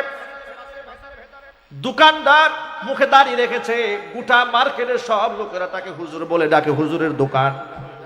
সুবহানাল্লাহ কোন ভাইরা আমার, চিন্তা করে দেখেন একটু, আমরা হুজুর হলাম ১২ বছর ১৬ বছর লেখাপড়া করে, উনি দাঁড়িয়ে রেখে হুজুর হয়ে গেছে। মানে মানে আলেম ওলামাদের লেবাস ধরেছে, রাসূলের আদর্শ গায়ে সেট করেছে। আল্লাহ সুবহানাহু ওয়া তাআলা তাকে জিরো থেকে হিরো বানায় হুজুর বানাই দিয়েছে। সুবহানাল্লাহ বলেন। অতএব দাড়ি রাখলে ইজ্জত কমে যায়, সম্মান কমে যায়। ইজ্জত কে বাড়াই দিবেন জোরে বলেন? আল্লাহ পাক ইজ্জত বাড়াই দিবেন। যুবকেরা, আজকের পর থেকে মুখের দাড়িটা রাখা যাবে না ইনশাআল্লাহ? কারা কারা পারবেন? আল্লাহকে খুশি করার জন্য হাত তোলেন, আল্লাহকে খুশি করার জন্য। আল্লাহ যেন কবুল করেন, জোরে করেন আমিন। হাত নামান। অনেক যুবকেরা বলে হুজুর দাড়ি তো রাখতে চায়, তবে বউ পারমিশন দেয় না, ঠিক কিনা? উনি আবার অন্য মহিলার সাথে ভিডিও চ্যাট করে, মোবাইলে কথাবার্তা বলে, এখানে আর বউর পারমিশন লাগে না। বউকে মানে দাড়ির ক্ষেত্রে খুব মানে, অন্য কোথাও বউরে মানে না। যেখানে মানা দরকার সেখানে মানে না, আর যেখানে মানা দরকার নাই, যেখানে আল্লাহ রাসূলের নির্দেশ রয়েছে, লা তাআতা লি মাখলুকিন ফি মাসিয়াতিল খালিক, আল্লাহকে অসন্তুষ্ট করে পৃথিবীর কোনো প্রাণীকে সন্তুষ্ট করা যাবে না। এটা মাথায় রাখতে সব সময়, যে আল্লাহ যদি আমার প্রতি নারাজ হয় এই কাজটা করলে, কিন্তু অমুকে খুশি হয়, তাহলে দুনিয়ার অনেক বড় দুনিয়াদার সে খুশি হয়ে যাবে এই কাজটা যদি আমি করি কিংবা না করি। আপনারা বলেন, মানুষের খুশির জন্য কি আল্লাহকে নারাজ করা যাবে? বরং আল্লাহকে খুশি করতে গিয়ে দুনিয়ার কোটি মানুষকে আমি অসন্তুষ্ট করতেও রাজি আছি। তবে এ কথাও জেনে রাখেন, আপনি আল্লাহর খুশির জন্য যদি আপনি কোনো কাজ করেন, মানুষকে আল্লাহ আপনার অসন্তুষ্ট করে রাখবে না। অসংখ্য মুমিন মানুষের ভালোবাসা তাদের অন্তরে আপনার জন্য আল্লাহ পয়দা করে দেবেন। এটা আল্লাহর ওয়াদা আছে। কোরআন মাজিদ আল্লাহ রাব্বুল আলামিন বলেন, লক্ষ্য করেন, ইন্নাল্লাযীনা আমানু ওয়া আমিলুস সালিহাতি সায়াজআলু লাহুমুর রাহমানু বুদ্দা। নিশ্চয়ই যারা ঈমান আনে, ভালো কাজ যারা করে, অবশ্যই তাদের জন্য মানুষের অন্তঃকরণে আমি আল্লাহ আন্তরিকতা, মহাব্বত ঢেলে দেই। হাদিসের মধ্যে এসেছে, আল্লাহ যখন কোনো বান্দাকে ভালোবাসেন, আল্লাহ জিবরিল ফেরেশতাকে ডেকে বলেন, জিব্রাইল অমুক ব্যক্তিকে আমি ভালোবাসি, ফাহিব্বা, তুমিও তারে ভালোবাসো। জিব্রাইল তখন তাকে ভালোবাসে, ফাআলানা ফিস সামা, জিব্রাইল ভালোবেসে নিজের মধ্যে ক্ষান্ত না রেখে গোটা আসমানের ফেরেশতাদের মধ্যে ঘোষণা দিয়া বলেন, ফেরেশতারা, জমিনের অমুকের পুত্র অমুককে আল্লাহ ভালোবাসেন, বিদায় আমিও ভালোবাসি, তোমরাও তাকে ভালোবাসো। গোটা ফেরেশতা কুল যখন তাকে ভালোবাসি, আল্লাহর নবী বলেন, ফায়ুদউ লাহুল কাবুলু ফিল আরদি, জমিনের মধ্যে আল্লাহ পাক তার একটা গ্রহণযোগ্যতা তৈরি করে দেন, তার একটা মহব্বত আল্লাহ তৈরি করে দেন।